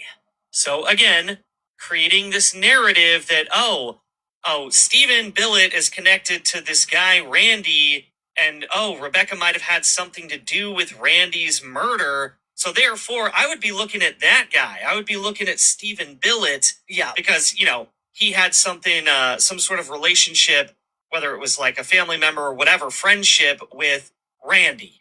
Yeah, it's a lot, but we might be getting into some potential motive for Courtney here because the document continues, quote, on November 15th, 2025, Candace Freeman, who is Courtney's sister, reported to a deputy that her sister, Courtney Bartholomew, had texted her on October 28th that she had given birth to a son and was asking Candace for items for the baby. Now, I want to mention really quick something we did not bring up in part 1 on this story is a lot of people were speculating that throughout this year, Courtney, 40-year-old Courtney, was also pregnant alongside her daughter and that she lost the baby, and that would be her motive to be involved in the removal of her daughter Rebecca's baby. But we didn't include it because we couldn't find any proof. It really felt like such a rumor. But now, Courtney's own sister is claiming that Courtney gave birth in October. But it goes on to say, quote, through a series of text messages, Courtney said that she had given birth at 28 weeks. The baby was in the NICU, the neonatal intensive care unit, in Grand Rapids, Michigan, and that she had named the baby Ashton Lee Bartholomew. Courtney told Candace, quote, he's supposed to come home this coming week. As long as he's doing good still, he will. On Monday, November 3rd, the day that Rebecca went missing at 2:52 p.m., Candace asked Courtney if she was able to bring the baby home, and Courtney told her, quote, no, he did a backslide, but still hoping this week. Later that evening at 11:17 p.m., Courtney sent Candace another text that read, quote, my son passed away. On Tuesday, November 4th, at 11 a.m., Candace asked if it was because he wasn't strong enough or if he had gotten sick. Courtney answered, quote, I don't know what happened. I just know he wasn't getting air. All I know is I watched my child die right in front of me. Candace asked if she was there when it happened, and Courtney answered, yes, I was. That same day, Tuesday, November 4th, Courtney began to discuss with Candace that Rebecca was missing. Now, this is pretty crazy because Courtney is telling her sister that she gave birth, that hopefully her son's going to be coming home soon. And the very day that Rebecca goes missing, she says, oh, my son didn't make it. Now, we know that Rebecca was probably murdered that day on November 3rd. So it seems like she was basically telling her sister that, yeah, Rebecca's baby was actually her baby. Yeah, at this point, we can wonder if that, what you're saying is true, that she is essentially trying to take Rebecca's baby and considering Rebecca's baby as her own, or if the death of her own baby set her off so much that she wanted to take her daughter's. But we will get there. But first, let's get into something else insane. So on Tuesday, November 11th, 2025, Detective Lieutenant Pisker conducted a recorded interview with Courtney. Initially, some background on Courtney and her biological children raised by the Park family is established. Courtney then reports how Rebecca and Richard Fowler were initially dating and they broke up. And a relationship between herself and Rich then commences. But not only a relationship, it says, quote, Courtney reports that she was planning to divorce Bradley. Courtney then became pregnant and was unsure who the father might be, Bradley or Richard. Wow, that is crazy. So because of this, she stopped her divorce apparently 2 weeks before the court date for the divorce. Okay. Everybody understand that? I had to rewind this part so many times because I was like, what the fuck? I still can't believe it. Like, it's a wild story, and there is so many characters. It's like, is this such a small town that everybody sleeps with everybody? I mean, okay, Caitlin, I'm fucking confused too. So, yeah, so Courtney also was seeing Richard and was pregnant with her, with either hers or with his or Brad's. They don't know who it was, right? Oh, it's a town of 900. No wonder. Okay. They can't go to the next town over? So wait, he was cheating on her with a mom. Yes. So, and okay, so in the previous podcast, Richard has a history. I think but also Brad does too.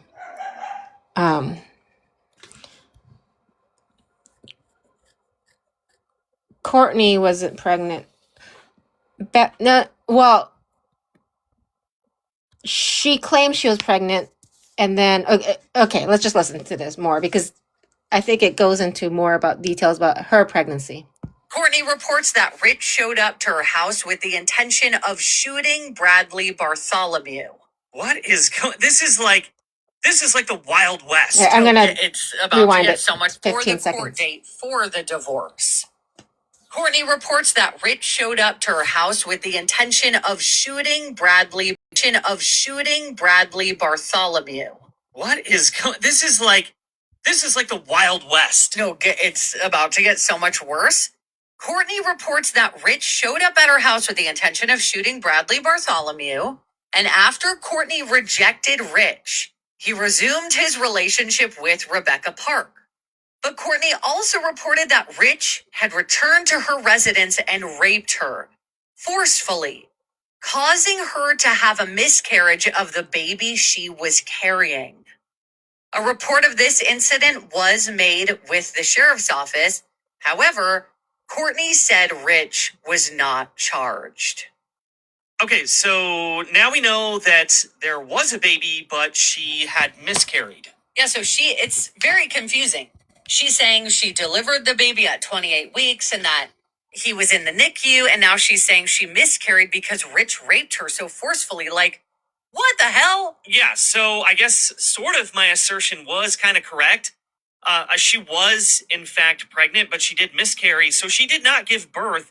There was no baby in the hospital that was, on its way to becoming at home. That was not true. And unfortunately, Not true.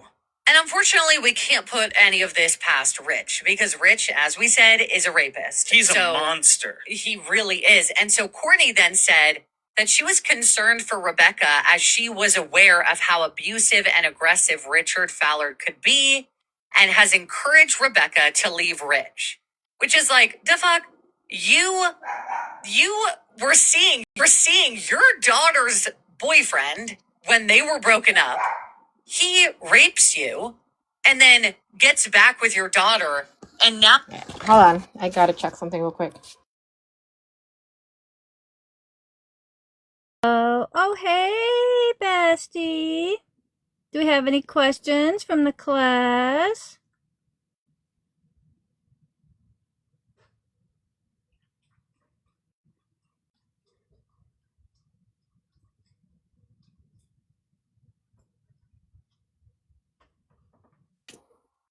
Yeah, so Mama C says it's Courtney was faking the pregnancy. So she's psycho. I don't know. Any questions? Any comments?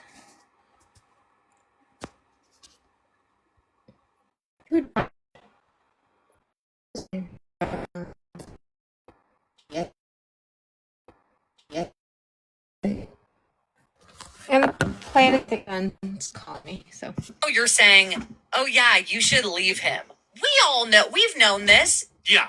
Like, what do you, suddenly you're like, yeah, he's a piece of shit. And not only Yeah, he's a piece of shit. and not only did he rape Courtney, but he also threatened to shoot and kill Brad. The guy's a mess. Yeah. As we know, on Sunday, November 2nd, Rebecca started going into labor. She was 1 centimeter dilated, and she went to Cadillac. Courtney told police that before she went missing, she gave Rebecca an envelope with $2,000 cash in it, and that they discussed Courtney throwing Rebecca a baby shower. But according to Courtney, Rebecca did not want a baby shower because she was afraid that Child Protective Services was going to take her baby away. Jumping forward again, after Rebecca went missing, detectives, of course, asked Courtney if she hurt her daughter, and Courtney said, "Why the fuck would I do that?"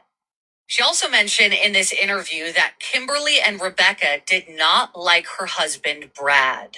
When Brad was questioned, He was asked about Rebecca, and Brad reported that they didn't get along. He explained that it was due to his criminal history, because as we really went over in the last episode, he too is a rapist. Yeah, and he was actually in prison when he and Courtney got married. Yep. But Brad also said that Rebecca and Courtney's relationship was, quote, rocky. Brad said that he was not around on Monday when Rebecca was at the house, and said that he was, quote, at my place, as he described living in the woods near Harrietta and the fish hatchery. But of course, there was nobody there to confirm his alibi, and he said his phone was with Courtney because her phone was about to be shut off. But he's saying that whole day and evening, he was not at the residence and did not see what happened to Rebecca. On Tuesday, November 25th, Rebecca's body was found. Actually, it was reported to police as, quote, looking gutted. So let's move on to her autopsy, quote.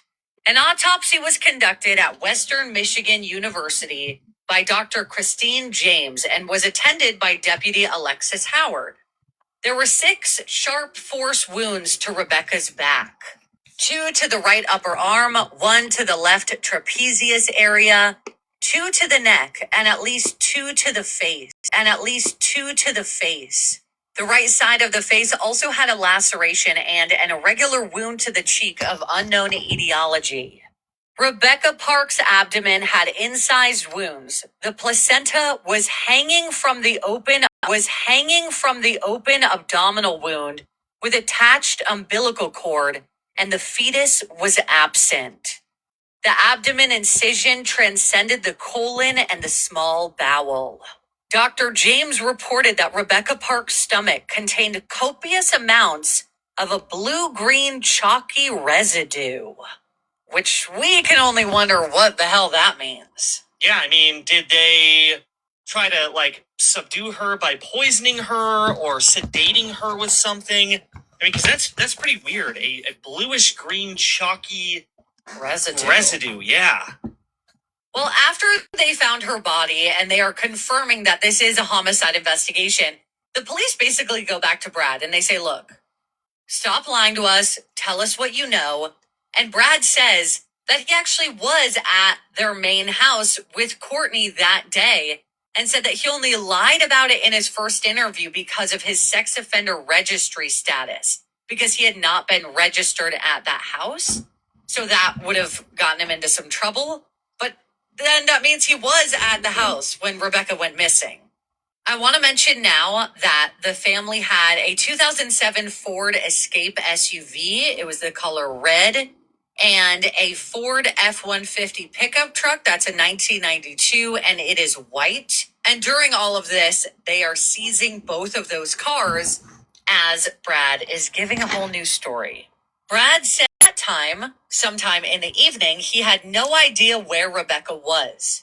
He said he knew that Courtney left with the white Ford and then came back. He says that at that time in the evening, he had no idea where Rebecca was. He reported that Courtney had told him that she and Rich Fowler were in the white Ford and that they had a disagreement and there was blood on the dash. Courtney asked Bradley to clean it up, which he reported that he went out and wiped it down. He said that he didn't see any blood on the floor or on the seats, just blood splattered on the dash. He said he was unsure what she did with them, if they were thrown in the burn barrel or in the trash. Next, he said that Courtney was talking to him about how she and Rich did something horrible, but she wouldn't tell him. He claimed that once the story of Rebecca came out about her being missing, he began to put 2 and 2 together. Bradley reported that Courtney threatened that if he said anything, she'd make his life hell. Bradley identified that Courtney had tried to stab him with scissors in the past and charged with the assault, but the case was dismissed. Bradley clarified that Courtney had told him about something bad happening 5 to 6 days after Rebecca was missing. Well, here's a little bit on that baby confusion, because obviously Bradley would know if Courtney had delivered a baby at 28 weeks and what was going on with that.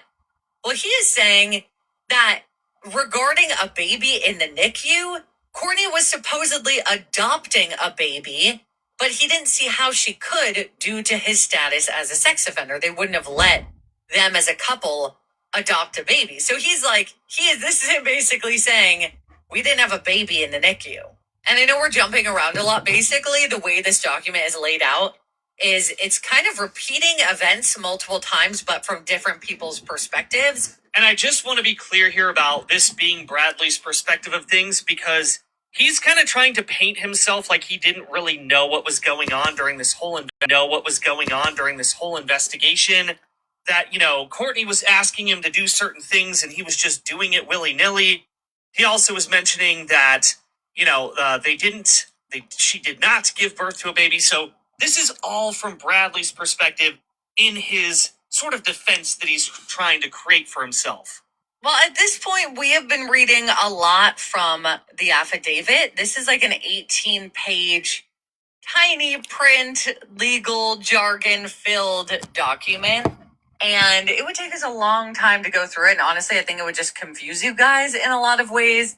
And if you've already read it, I know you know what I mean. So we are kind of like summarized the rest of it to be able to highlight all of the more important details. So according to the affidavit, Bradley eventually admits that he believes Courtney is absolutely capable of doing something unthinkable, cutting open her own pregnant daughter and taking the baby. He agrees that Courtney is obsessed with having another baby in her care and tells investigators that he thinks she was jealous of Rebecca, that she wanted a child, and that she might even try to blame him when the truth came out. He also thinks there's another layer of drama. He believes Rich, of course, Richard Fowler, Rebecca's fiance, might want to be back with Courtney after all, which even Courtney's own statements hint to. Then the timeline jumps back to Sunday, November 2nd. Courtney was supposed to pick Rebecca up, and she says she waited until around 6:30 p.m. This is the day that she went to the hospital. And Rebecca called Courtney to tell her as much. Courtney describes going there, Bradley bringing her wheelchair, and Bradley driving a white Ford F-150. She says he stopped at a major gas station. I think that's how you pronounce it. It's kind of got a weird spelling. It's Meijer for anybody who knows. Sorry if that's wrong. That he went there for fuel while she drove. I laughed when I heard that because, I know I'm paused. Because it's Meyer. What is that? They are tweezers, and one is a fingernail file. They're like cute little gift things that I bought for some friends and family. Those are cute. I thought they were. Do you remember? I don't know. Playing with paper dolls. That's what it's called, paper dolls, and you had the little dresses that you have like little tabs. Yeah, that's what I thought it was. I'm like, oh. Those are very cute. Yeah. Aren't they cute? Yeah. So when she couldn't pronounce Meyer, I was like, oh my God. And I thought of, Draga and her Meyer pictures.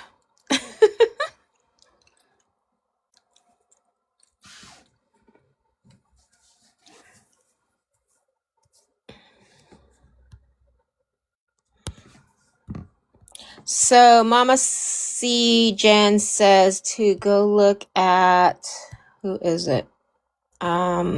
Steph Files. She has interview videos with everyone involved. So we have about 23 more minutes of this.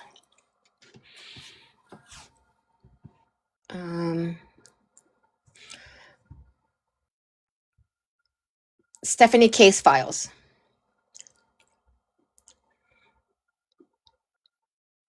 Okay. Drove Rebecca and Rich home. The document just calls him Rich. We've been calling him Richard. Just gonna call him Rich now. So later that night, Courtney said she and Rebecca talked about getting milkshakes the next day. Rebecca supposedly asked about $2,000 and mentioned that Rich was upset about something. At this point in the interview, Courtney asked the officers whether Bradley can hear what she's saying. And I do want to mention, of course, as we know, Courtney and Bradley are interviewed many times over the few weeks that Rebecca was missing. So the reason that we're bringing up these different points various times is because in each different interview, the investigators are asking again. This is how we know if the story is consistent or not. So that's why some of this might seem familiar, but this is new at this point in the story. So again, Courtney asked the officers whether Bradley can hear what she's saying, and she's told no. And that's when she pivots and says she thinks she needs immunity.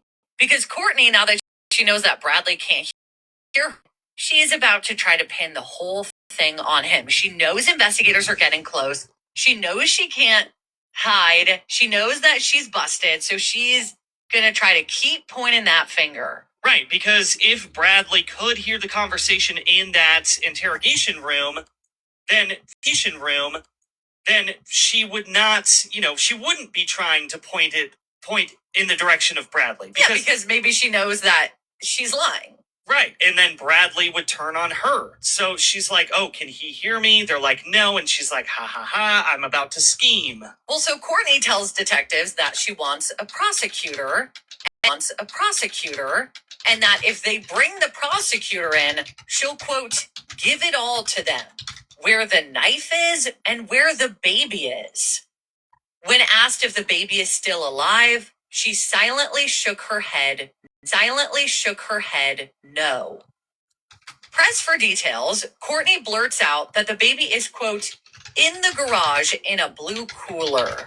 She says he was placed in a black bag, put in Brad's work cooler, and that Brad drove, quote, up and down the road looking for a GFL trash bin, specifically one that wasn't theirs. She says the cooler, the baby, and the trash bag all ended up in a residential GFL tote, so basically a curbside garbage can. Right, and of course they don't want the baby to be in their garbage can because obviously detectives are probably going to find the baby there. So, of course, he's driving around. He's trying to find a place that would be inconspicuous to put this baby. Yeah.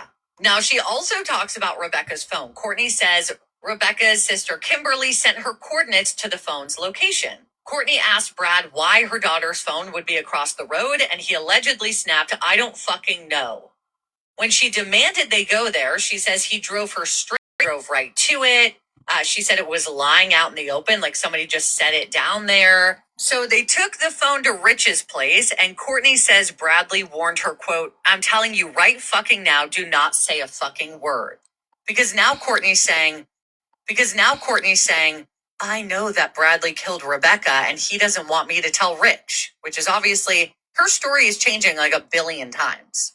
But now she has to go back to the beginning. So although we have a little glimpse into where this is going to end and how this is going to end, let's let Courtney take us back to the beginning a little.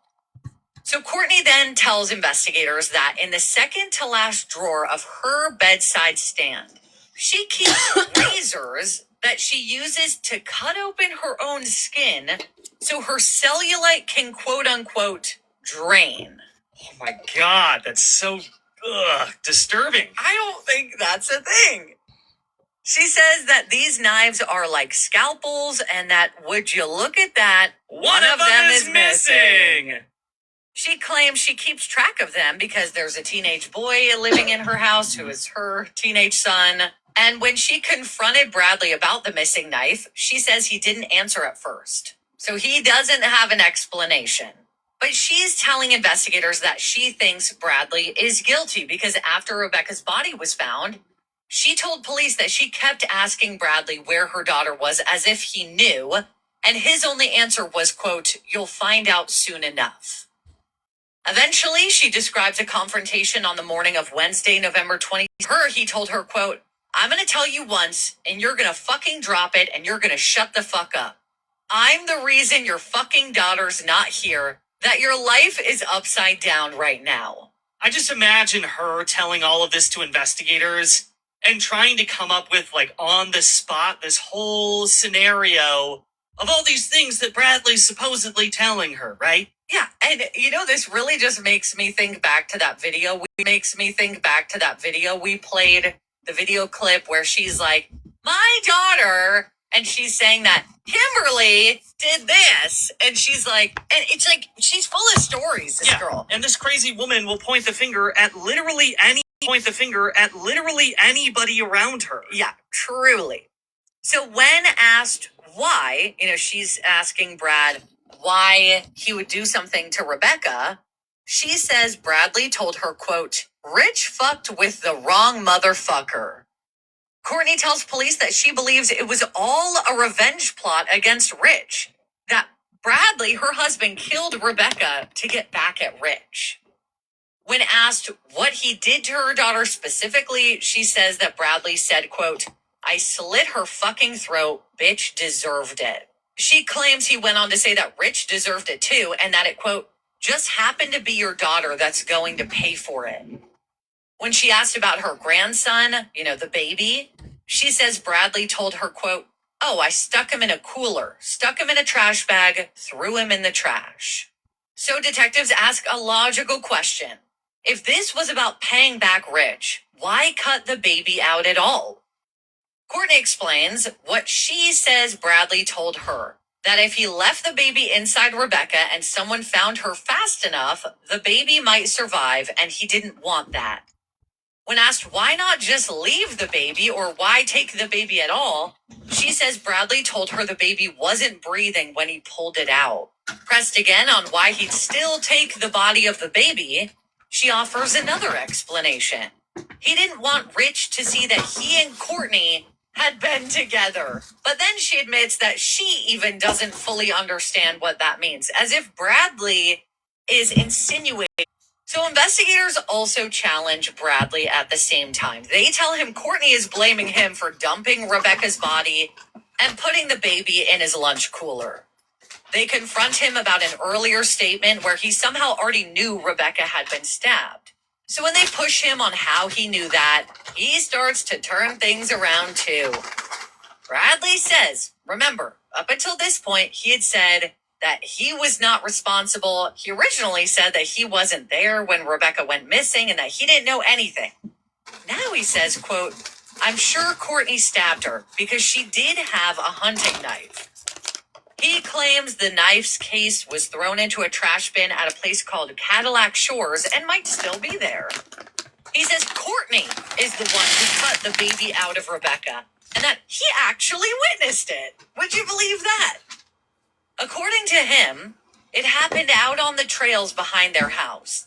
The same trails he had previously told officers they should check. He says Courtney buried Rebecca in leaves at the spot where she was later found, that a scalpel from their bedroom was used. Again, going back to that bedroom drawer. Yeah, the razors. And that the baby was not alive when he was cut out. So from here, Bradley and Courtney's stories are clashing and overlapping in disturbing ways. But both versions place them at the scene. Bradley claims the stabbing started in the truck. He says the knife was down by Courtney's side, that she suddenly grabbed it and just, quote, started stabbing at her, aiming for Rebecca's chest as far as he could tell. He says he panicked and jumped out of the truck while she was striking. He claims Courtney tricked Rebecca into getting out of the truck, making her walk behind it even after she had been stabbed, and that Rebecca couldn't run because of how pregnant she was. According to him, Courtney had Rebecca lay down near the trail, and while Rebecca was still alive, Courtney cut the baby out. He says he stood beside the trail telling her she didn't need to do that it wasn't right. So this is so crazy because obviously both stories are absolutely horrible, but The fact that we have two stories at all in this situation is just ridiculous. They're both trying to pin the crime on each other. So which one of them is telling the truth? Exactly. Well, both of them agree on what happened next. They leave Courtney there on the trail, not really checking whether she's still alive. And then they get back into the truck and drive home with the baby. Bradley says the baby never cried, never took a breath. And once they got home, Courtney took the baby into her bedroom, laid him on a towel on the bed, and tried CPR. Bradley says he also tried chest compressions and breathing into the baby's mouth for about 15 minutes. When that failed, he says Courtney went to the kitchen, got a garbage bag, and put the baby inside. He watched as the baby in the bag went into the blue lunch cooler that usually rode in the truck bed. And this idea, he explains, was so that the cooler could be zipped shut, carried, and disposed of without anybody seeing what was inside. Then, the story of what happened to the baby's body shifts slightly as the interviews go on. At first, Bradley says that same night that he and Courtney drove off, they threw the knife away and they put the cooler with the baby in a GFL trash tote at a house north of them, near an area where logging had been done. Later, though, he changes parts of this timeline. Bradley says the cooler with the baby stayed on their back porch overnight, and that it was actually Wednesday, November 5th, when the cooler and the knife were finally put into dumpsters because Thursday was garbage day. He says they used the Ford Escape for that trip and claims that it was Courtney who placed the cooler into the trash can, and that afterward, he cleaned the inside of the truck with bleach and water. And he also recalls Courtney saying something chilling after she couldn't revive the baby. Quote, "The bitch killed my baby." So if that's true, Courtney would then be acting like Rebecca's baby is hers, and now blaming Rebecca for the baby being dead, despite her being the one that cut the baby out. I mean, just absolute insanity. Courtney, meanwhile, keeps shifting between minimizing her role and admitting parts of it. She denies wanting the baby for herself, although Bradley repeatedly insists she did. She claims Bradley brought the baby home already not breathing, and that she told him to call 911, but he refused. She says she didn't want to get involved because she has another child, and she couldn't, quote, put herself in a position like that. At another point, she says that on the day police drones were flying over the area, the baby's body was actually in a metal shed out back. Then, in an emotional moment, she breaks down and says, "Brad took her. He brought the baby back. I tried. I didn't. I couldn't. I tried to save my grandson." Before insisting she didn't know Rebecca was going to die. Eventually, Courtney admits that she was in the truck before the attack, sitting on the passenger side with Rebecca in the middle and Bradley driving. She says Bradley had the knife. Bradley, of course, said Courtney had the knife. She acknowledges that when they pulled up near the house, Bradley was already outside on foot across the road as if he were waiting. She says she, quote, knew something was gonna go down because of the fact that he was waiting outside with a knife. According to her, he walked up to the vehicle, grabbed Rebecca by the arm, and pulled her out of the Ford Escape. Rebecca willingly got into the pickup truck after he told her, quote, "Your mom's going with us." From there, Courtney says they drove to the place where Rebecca was stabbed in the woods. Courtney claims she stayed in the truck while Bradley took Rebecca to the rear, and that she only assumed he stabbed her because he came back with the knife covered in blood. So while she's saying her husband is behind the truck, stabbing her pregnant daughter to death, she's just sitting in the truck, Not doing a goddamn shit. thing. Yeah. But then her story shifts again. When asked directly who cut the baby out of Rebecca, Courtney finally says, "I didn't, he did, and he handed him to me." Later still, she admits that she was the one who made the incision in Rebecca's belly. She says she cut Rebecca's abdomen in an attempt to, quote, save the baby and take him to Rich. So she's essentially saying that Bradley was the one that stabbed Rebecca, but that she was like somehow trying to save the baby, so she made the incision on this horror of what was done. She's saying that, oh, I didn't kill her, but I was actually trying to do the right thing and save the baby. Well, she's even saying that Rebecca was still conscious while she was cutting the baby out of her, and that Bradley was holding a knife to her throat while Courtney told her to lie back. He was holding a knife to her throat while Courtney told her to lie back, saying, quote, your baby is gonna die. Courtney recounts starting her cut along Rebecca's belly, with Bradley instructing her to cut downward because it would be easier. She claims Rebecca was talking, telling her to hurry, and asking if the baby was out, and that Rebecca begged her to save him. So yes, she is saying, oh, well, I cut the baby out, but it was because I was trying to save the baby, and Rebecca said it was okay. Yeah, I doubt it. she's telling me that it's fine and you need to save this baby for me. Not a fucking chance. Courtney then adds another chilling detail. She said that she had dental floss in her pocket because she, quote unquote, knew she'd have to tie off the umbilical cord, which again this would hint to this being Makes her look worse. Well, then she says she tied it as best she could, and once the baby was out, she says Bradley slit Rebecca's throat with the knife. She then describes Bradley using a cord with the snow plow attached to the truck to drag Rebecca's body 20 feet down an embankment off the road and then covering her with leaves. She claims Rebecca never got back in the truck after she was stabbed, and when asked how blood got inside the vehicle, she blames it on Rebecca and that she was only trying to save her grandson, but admits that there was talk of cutting this baby out weeks earlier, and that Bradley had looked up cesarean sections on his phone after saying that's, quote, what was going to happen. So this is Courtney saying Brad planned this for weeks. The affidavit also covers what investigators say was a deliberate attempt to frame someone else. Courtney tells police that Bradley came up with the idea to leave items at the scene, specifically Kimberly's debit card and a razor knife, to make it look like Rebecca's sister Kimberly was involved. She says this happened after Kimberly went on social media accusing Courtney and Bradley of having something to do with Rebecca's disappearance. This card apparently came out of Kim was a plastic bag that Bradley used to commit the crime so he wouldn't leave fingerprints. Courtney also said that Rich and Kimberly were not involved and that Kimberly was just easy to frame and that she involved herself in the investigation because she wanted to be a part of something.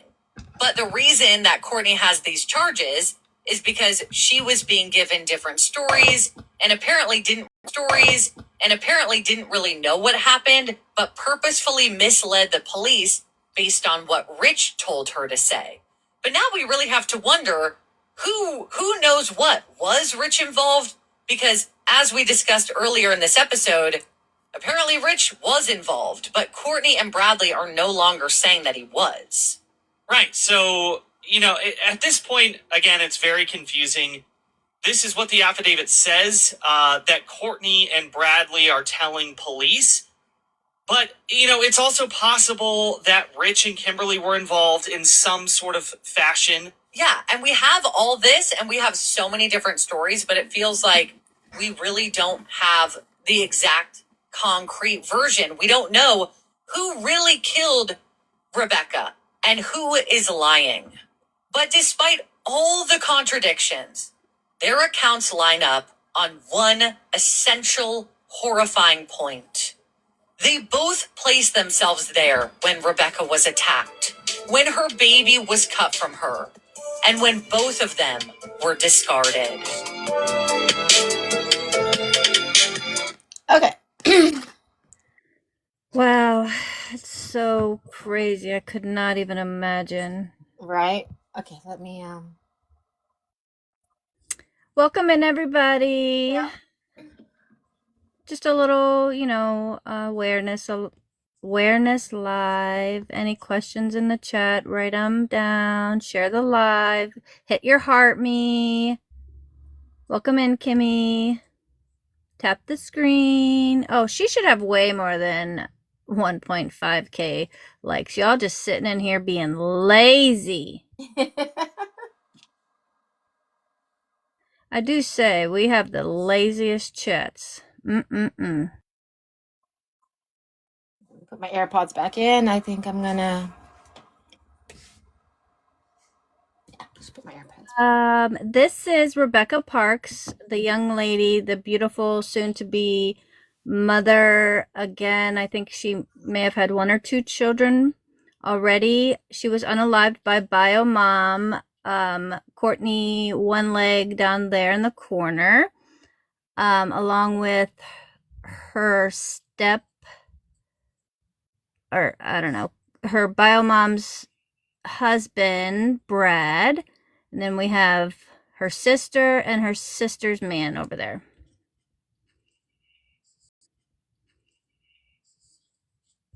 Which is also her fiance, though. Yes, and I think her mom and sister slept with both gentlemen. Yeah. So fucking weird.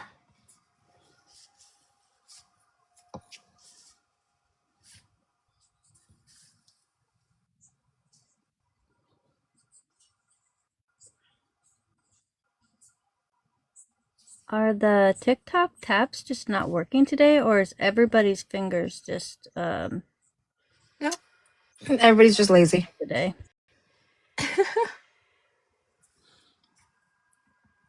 Wow. Yeah. Rude people. Rude. Kidding. I'm trying to. While I was doing that, I was waxing my underarm.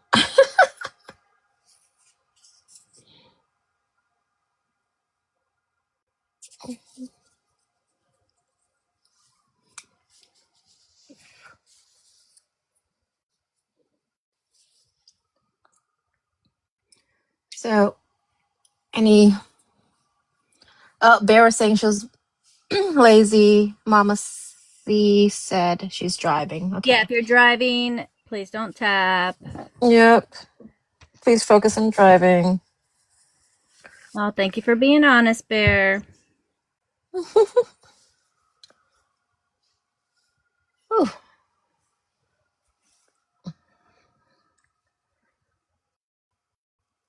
So yeah, when I was listening to, so there's like the previous one was like another hour. So I was like, oh, so I got 2 hours of my drive with this, listening to this stuff.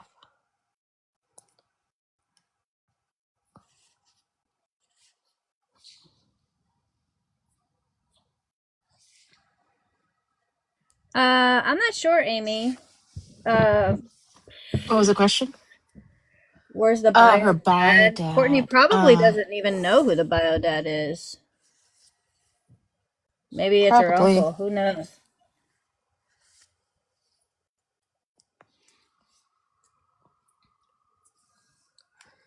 Yeah, and the the dad of the previous kids are not in this,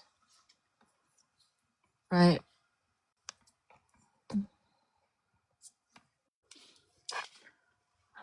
Let's see.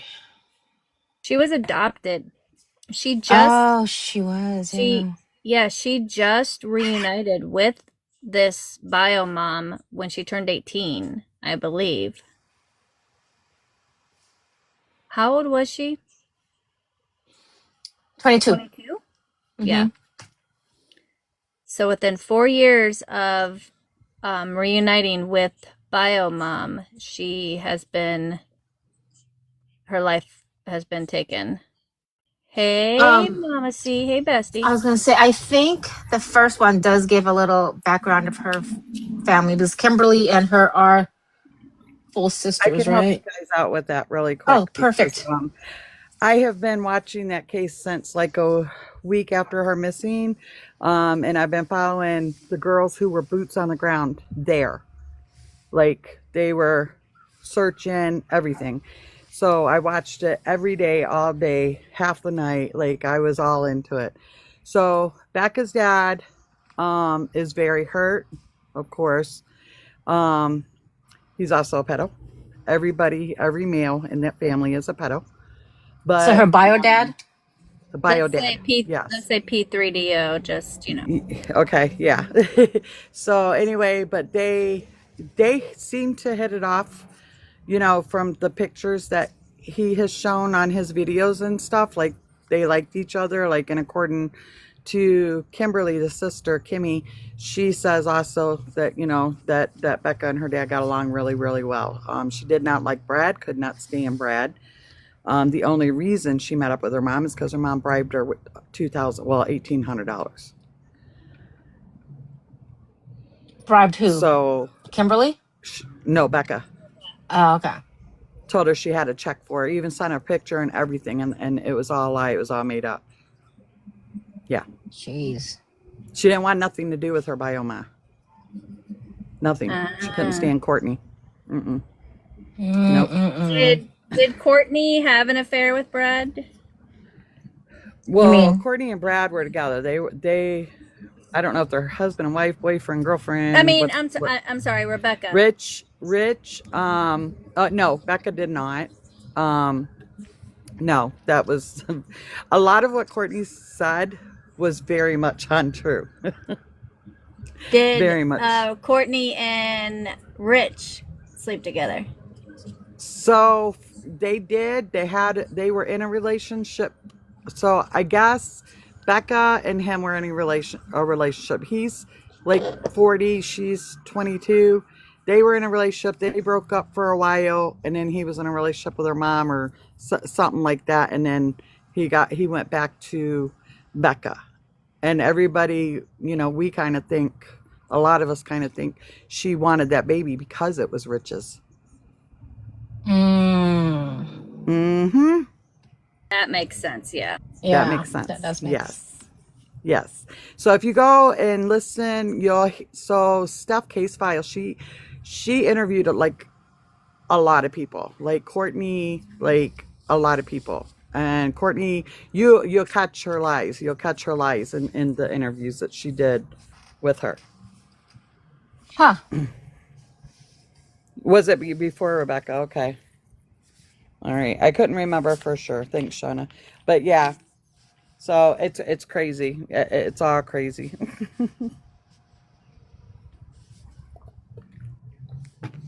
But like I said, if you go to Steph Case Files, you'll see a lot on there. Yeah, I follow her. I watch her through the Idaho 4 stuff. Yeah, she even has, I believe she has the videos from Piper and her cousin being, you know, boots on the ground over there. Piper was out there all day, every day, all night. Like Piper was there. She was all in it.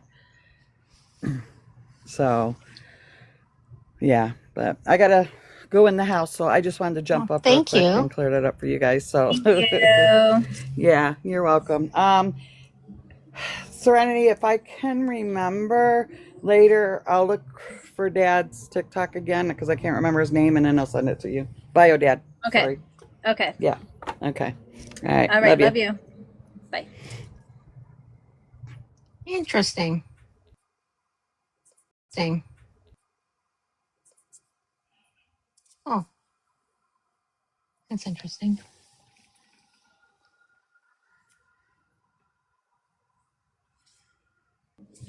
Oh, where is she at?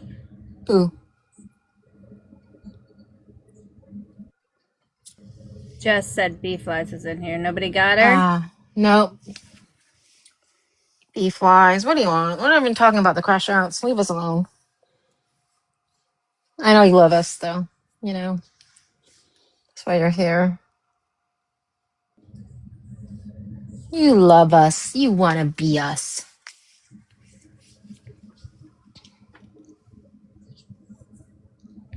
I mean, B-Flies, if you want to catch a box and, you know, tell me everything that you were saying over there in the comments. Oh, yeah, that'd be nice. Yeah, that would be cool. That'd be, you know. You're too pussy to come up and tell us ourselves what we are, right? And tell us ourselves what we are, right? Pussy. Pussy old lady.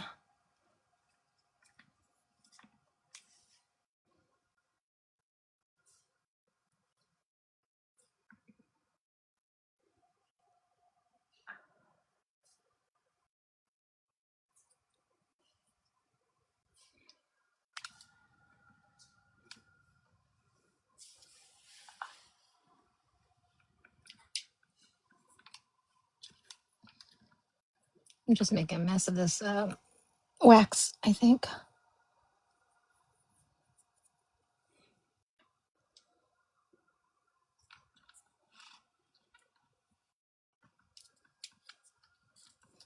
So, Serenity, how's your day going?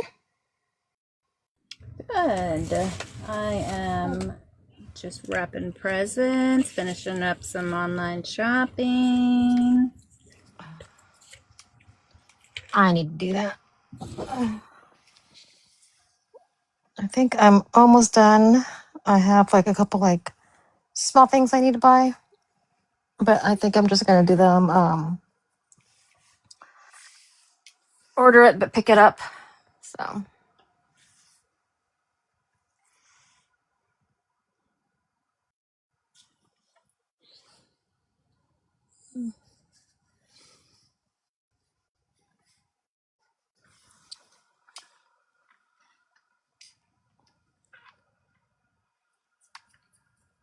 you should see me right now. I have one arm up in the air because I'm trying to do the underarm, and then one leg up on the desk because I'm doing my legs too. Bullet, I just blocked you, girl. You know you're not supposed to be over here. Gigi is in a box. Respectfully, respect her space. Oh God, yeah, what's wrong with you people? that's just we're helping you out. You know.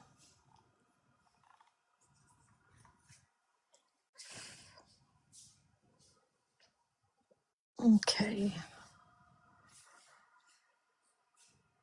Yeah, I think I have a couple packages. I think it's supposed to come Sunday. Good thing the rest of the packages for the little kiddos are coming or already here, so I just need to wrap those up. Yeah, I don't have a lot of gifts to wrap because like my older boys just wanted money, and then my son, a couple of his gifts I had to send straight to college. And then part of his gift was going somewhere, a trip. Fun. Aw, So yeah, I got off pretty easy. that's cool.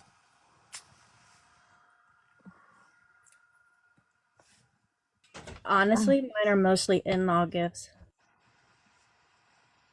like my See, wife's aunts and my mother-in-law, father-in-law, that type of stuff, brother-in-law. yeah. Okay,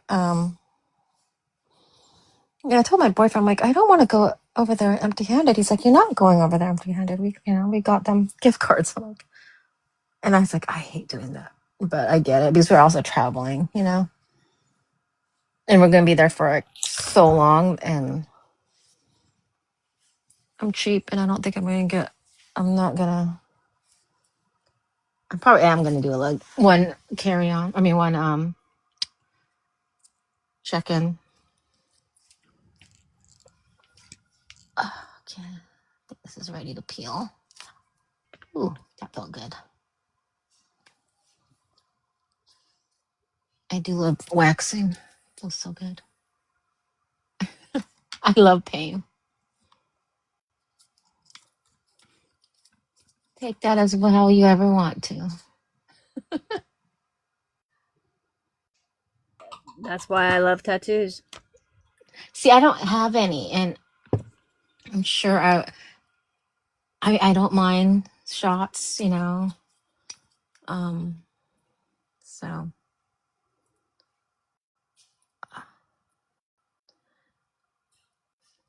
when I went to go see my esthetician, though, we were talking about, because I told her how, I bought one of these, and she's like, never do your, I was there for, somewhere I wasn't going to try myself. I go, oh yeah, no, never. She's like, okay, good. That's funny.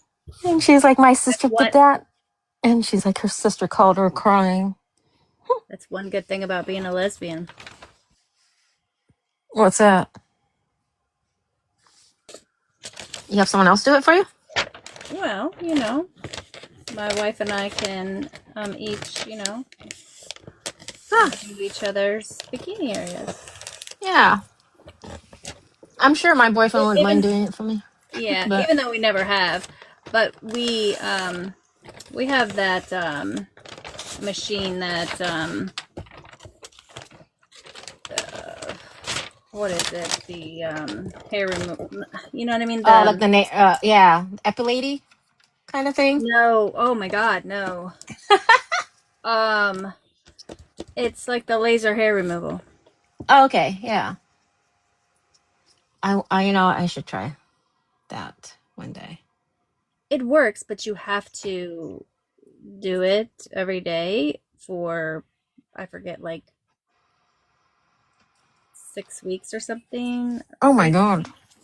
Or a month or something, and then it lasts for several months, and then you have to do it again. And the epilady, oh my God, that thing was horrible. It's like taking a freaking one of those steel spiral scrubbing pads, and it, like grabs your hairs. Like, oh God. See, I don't think it would bother me because I do like I tweeze. I used to tweeze all the time, but it just that took forever, and so waxing's so much faster now.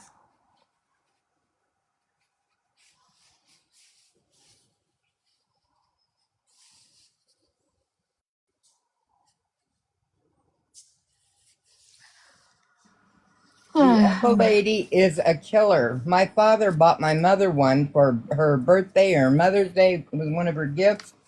My mother and I sat in the backyard trying to do that. We tried and drinking. We had our cocktails with us. We couldn't even do it with a cocktail, having a cocktails in us. Really? Oh, it hurt so damn bad. It's the worst thing ever. See, I think I might like it then. Oh, wish I still had it. I'd send it to you. It ended up in the trash. Never. I don't mind tweezing either. This is just not. It's a torture device. That's all. Is it? Okay. Well, Mhm. Yep, it's a torture device. huh. All right, I'm gonna close my eyes again. I was just listening, Okay. and I had a cute little story. All right. Have a good nap. Those epilady things are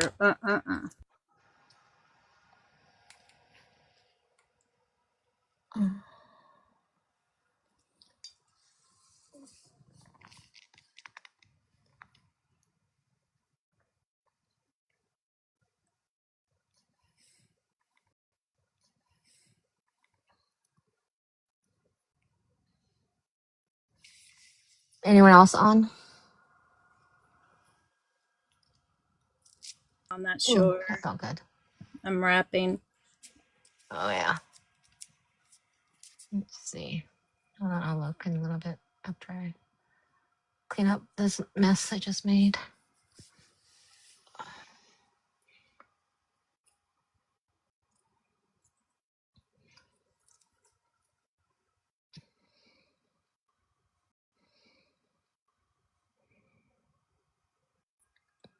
God, I have you should see I have many phones I have. I have my phone, my work phone, my iPad, and then the phone I use to record. And then my laptop. Okay.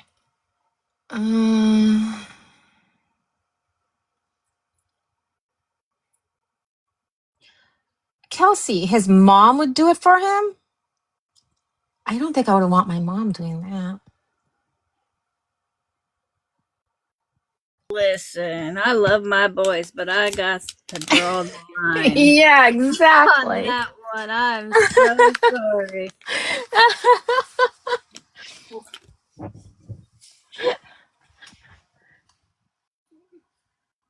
That's a little bit of a like an what's it a Pedius complex kind of feels like it almost. I left my work phone at work because I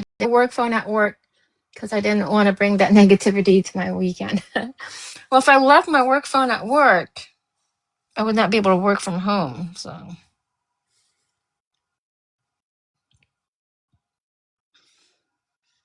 Mm-mm-mm. I think I might have to yell at my landscapers if they don't come today. I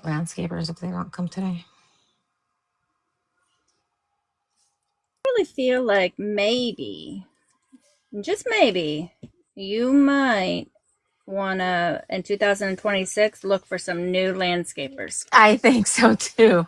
That's what I'm thinking.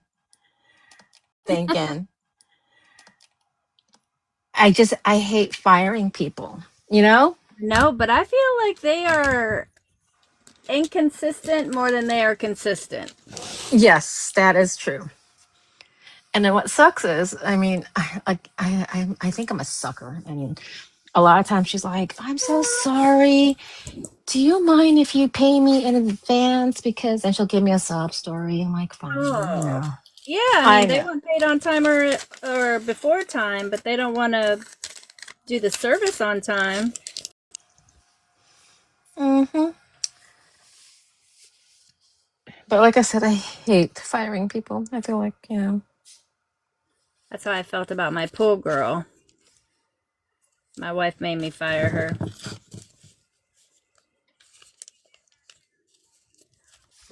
Yeah, I might do the whole. She wasn't what? Sorry. No, go ahead. She wasn't doing like a thorough job, but I really liked to have her. You know, like she was funny. She was like, oh, what are you doing? Why are you eavesdropping?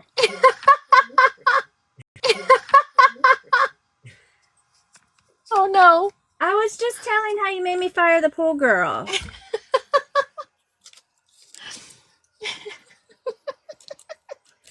Okay, so she wasn't doing a thorough job, but like I felt bad. I had her before I had my wife, okay? And she made me fire her. Yeah, she wasn't the best Aw. pool girl, but she was nice to me. See, that's how I feel. You know, I mean, but like you said, they are very inconsistent. And then I messaged them last week about the front yard, and I'm like, you know, we have lots of weeds. And they came, and I like looked when I came back home. I'm like, oh my god, I see like new weeds already growing. So I'm like, did you even? I'm like, well, maybe they just sprayed and then pulled the big ones, but I don't know. I'm not picking on her, Carol. I'm just saying she made me fire the poor lady, the poor girl. I think my wife used to set her up too. She used to be like, I don't even think she came, and blah blah blah blah. And I'm like, oh my gosh, it rained. We got leaves. Carol said I need to be nice to you, babe. I agree with Carol. I knew you would agree with Carol.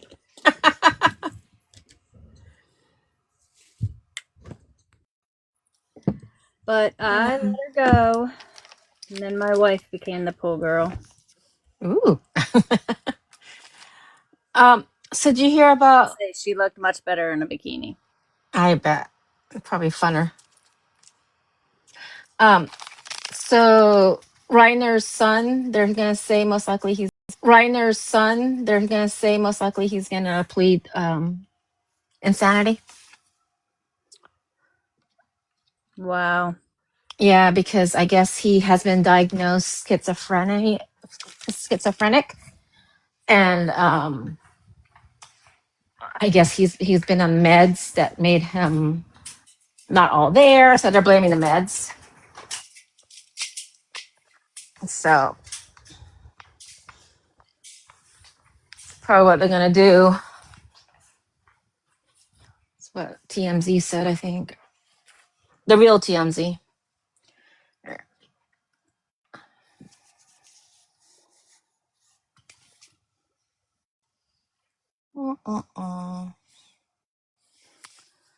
That's weird. Interesting. Let's see. Let me put away these wax stuff.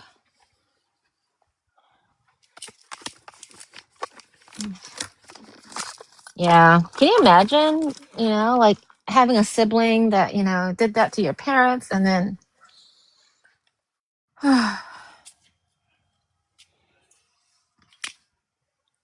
and I wonder, like, I don't know. Okay, I'm gonna figure out which of these phones is the one I could go on. So I'm gonna leave this one real quick. My Canadian account. I'll be back. Okay. Who are you, Megan? I fell asleep for a little bit.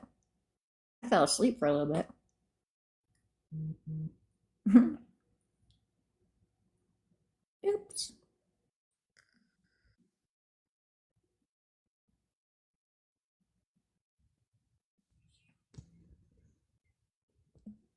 You need another nap. I did. Nope. Didn't feel good yesterday. I don't feel good today, so I'm kind of like,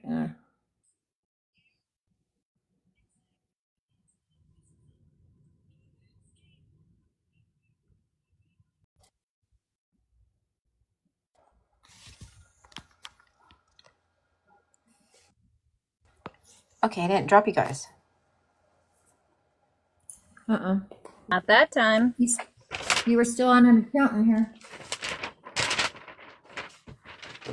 So what I had to do was swipe out of my iPad, so that way it wasn't connected, and then connect here. I don't know. I was so confused. I'm like, okay, which of the devices do I want to be on? That's what I do. I have the house one, and then if I'm live on it and I have to go to town, then I'll switch it over to my other phone that I can go to town with, my regular phone. I can't figure out how to, when I go live on my laptop, how to turn it to landscape. Oh, I don't know. Haven't tried I've going never live tried it on my phone before. I mean, on my on that. Yeah. computer. No, laptop. I mean, I'm sorry, Laptop. Tablet. Oh, tablet. Okay. I don't know. I don't even know how to go do it when I don't even know how to go do it when I'm on my laptop. Let's see. So make sure that's not connected to the Bluetooth. Did you hear me when I said I fell asleep for a little bit in here? Did you? I've done that many times. When you go live on your tablet, Russian, is it portrait or landscape? Portrait. Yeah, me too. Yeah, me too. Yeah. But when I get on TikTok, just to scroll, it's landscape. But if I go live, it's only portrait. Oh, really? I've never gone. I don't think I've ever had a landscape. Or have tried. I haven't even really tried, but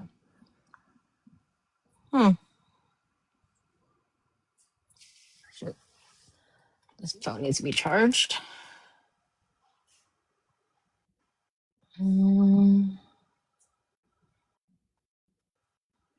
It's getting cold in my house, but if I start a fire, it'll be too hot because I'm just keep getting all hot and sweaty. Yeah. And irritable. What else is new, Jenna? I'm kidding. Right? Right? Let's see. Who's live? Anyone You still live? at work? Kinda. I mean, I'm You're logged working. You're on. working from home. Yeah. Yeah. I got 2 more weeks and I'm back at work. Oh, you're working from home still? Yeah, they extended it a month. Oh, good. So I go back to, I think it's the 5th, whatever that Monday is. I think it's the 5th, whatever that Monday is. The reason why I hate it when I go, like when I went live on my tablet, is because my camera is on like the left side in the middle. It's not at the top. Side in the middle. It's not at the top. Yeah. Hey, It's no the cash. weirdest.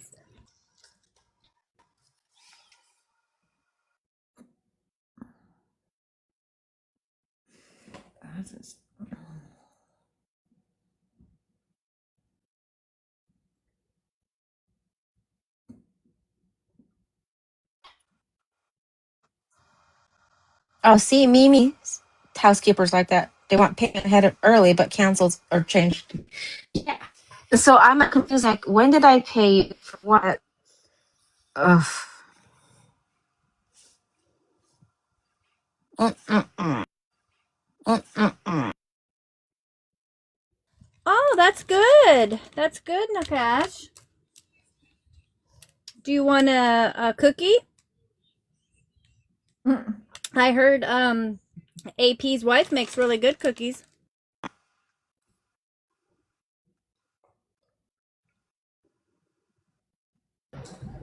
Hey, ladies. No, I don't want a cookie.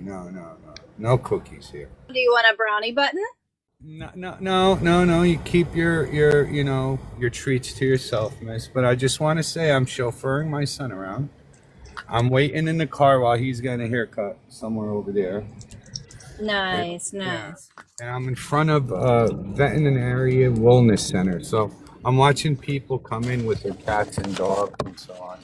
So kind of interesting. Anybody dressed widely inappropriate for the occasion? No, I've seen a lady like barge in with her puppy crying, and they just took her right to Aww. the back. Yeah. So Gosh, yeah, well, I hope. that was like 10 minutes ago, and hopefully my son takes long. So I want to see her come out. Is she happy? Would she? Yeah. So yeah. I'm in a town called Glen Rock, New Jersey. Now, I don't know why the fuck my kids come to this barber. There's other places that are pretty local around our way. Hey, listen. There's 3 things in my life that I don't negotiate on. My kids, my wife, and my And fucking hair. so I asked my son, how'd you know this guy? He's like, he goes to the same gym. He came up to us and he's like, let me cut your hair. And we've been a customer ever since. This was like 4 months ago. That's loyalty. I mean, Yeah. I'm just saying. I'll travel for my freaking hair stylist. Really? Yeah. It's just like, I like places Drive where, like in 45 minutes to an hour to get my hair done. really, that's loyalty. That's loyalty. But you women, you guys spend a lot on your hair. Coloring, hair dry, cuts. No less than Spend a like lot on everything because everything is more expensive. Like our shaving cream is $12 a can versus your guys' shaving cream is like fucking $2.99. It's called What's the difference though between your shaving cream and mine? nothing. Really? Then try the men's one. Try the men's one. Oh, thanks for the genius idea. Yeah. Save $10. I don't know. I go to a barber, so I don't remember the last time I shaved. I really don't. I don't remember the last time. Oh, this guy's happy. He got 2 pies of pizza. He's so wow. Here, I'm gonna flip the camera. Just watch the bit. Where is my dog? Gus, Gus, Gussie, Gus. Now, Come Russian, on you're a in. pet owner, right? What do you Yeah. do for your dog? Like, do you see a vet like 4 times a year, 3 times a year? And is that annually? Annually, yeah. Hey, Yeah. Gus, come on. Gus. Or when, as needed. Come on. Yeah, when your dog gets older, they only need you. Right. And like my dog, he Hi, can get baby. the, I think it's the 2 year rabies And shots. yeah, after the initial one, I think first two, you could do a 4-year one, right? Either,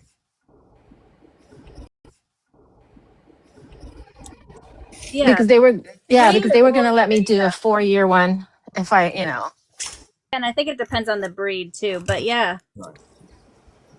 Hi, baby. Got You can stay in I here, don't okay? think, like I didn't ever give my dog the Bordetella till we traveled with him, and they're they're when they get a certain age, they don't need all of the shots. Some of them are like kids, like elective. Yeah. If you give them their heartworm medicine, where'd he go? He's walking away. Camera. He flipped his camera, I think. You flipped Okay. my camera. I'm here. I'm here. I flipped it. This is the place that I'm talking about. This is the place that I'm watching people go in and out of. Yeah, no, I'm here. I'm listening. I Weird or, something's right. wrong, then Maybe vomiting. How about yeah. their stool is probably Barbara, different, I'm not right? even giving you the opportunity to speak in here, lady. Who's that? Who's that? Barbara. Bravo Barbara. Boone Landrum. Why not? Keeps changing her because she's rude and she says very inappropriate things about people. So she doesn't even get an opportunity to speak. I like you, Barbara. You don't even Really? know Well, Barbara. I don't then know. you know what? You had me on. Then She's rude. how would you like it if she said that you touched children, Nakash? Oh no, Barbara, really, Barbara. Because Bring that's her what up she here. said Let's about let's let's Jackie. talk. Let's talk. Barbara, we It's really. a troll account. Oh, it is. Okay. Yeah, I believe Barbara is Gem Babe then. Oh, is she? Yeah. That's not nice, Barbara. Come on, touching kids and all. Come on. Of course, a lot is fabricated. Oh yeah. Gem Babe loves to fabricate stories that I Yeah. think it's a projection on her.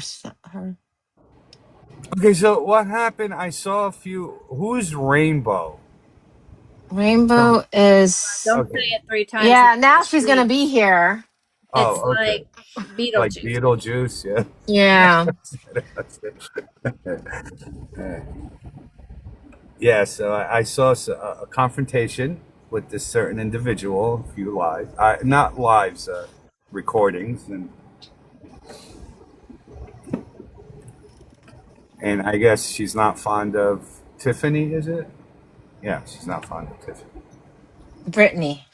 Brittany, I'm sorry. Who the fuck is Tiffany? I don't know. Sorry, ladies. I'm not always on here. I love you, ladies. I love you guys, but I'm not always on here. Like to No give worries. details, you know.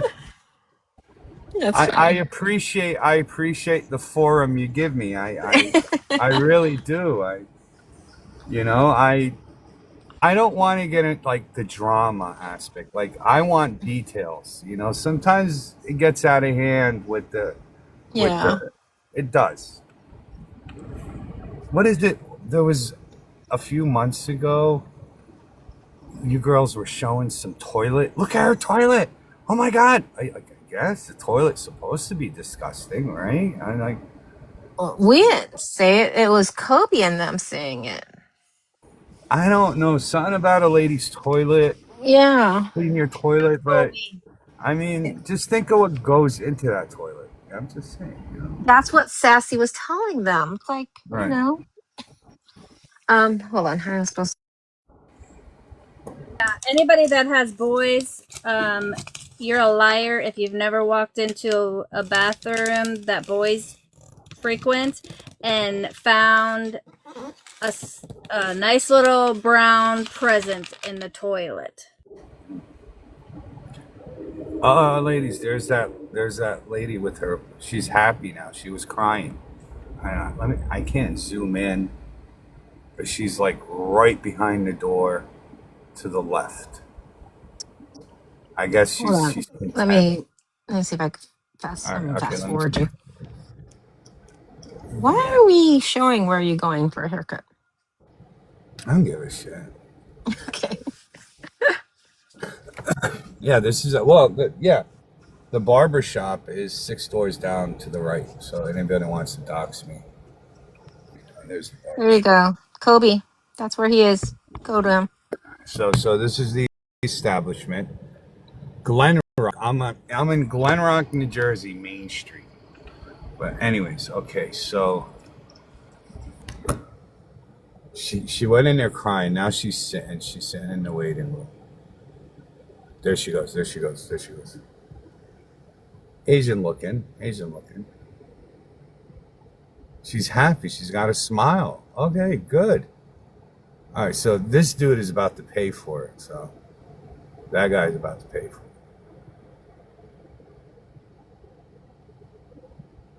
Yep, Main Street, New Jersey, Main Street, Glen Rock. There's a lot of main streets there, Race Baiter, but I'm in a town called Glen Rock.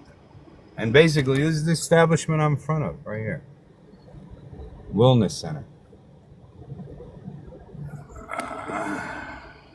I'm glad that lady's not crying. She came in like 15 minutes ago crying.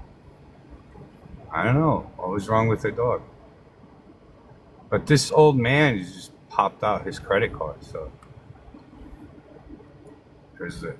Gave him back the credit card.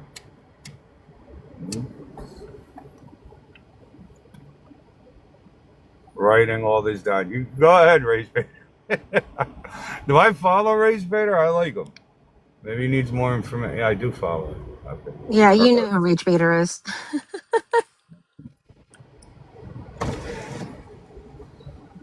Don't want to Yeah, give you the name, no cash. that Asian lady went in there crying, so now she's content.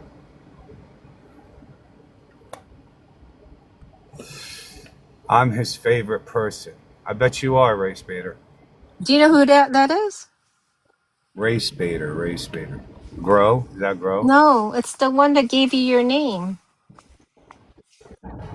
That gave you saying your name, no cash. Oh shit! Oh, Told I like you. Hales, man. Hales is I think she's pretty cool, man. Yeah, Hales. She could take my shit, and I could take hers. She's not sensitive. I don't think anyone from here is sensitive, to be honest. I was about to say, who's sensitive? Yeah. All right, Hales. We're in front of a veterinarian, and oh, you want the number too, Hales? 201. I don't know if you can see it. 201-670-7200. I'm just glad that Asian lady's not crying. She went in there crying. She went in the door and she's crying. So Hales, I'm chauffeuring my 16-year-old. He's getting a haircut, and I'm waiting like a good daddy in the car. Chauffeuring. I bet you called it babysitting too when they were younger. Okay, I'm gonna have to shower here. So you guys want to take care of my live, or should I end? Whatever. Just don't give it to Hales. Hales will fuck that shit up. What do you mean? She's a I very, don't know. Hales is she's a a fuck good up. model. What are you talking about? I don't know.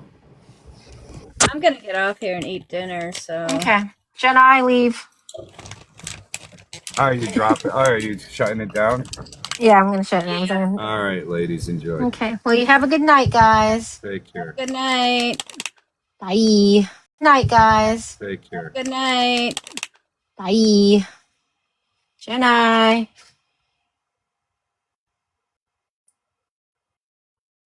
Oh, Jenny. Yeah. I'm gonna end the live.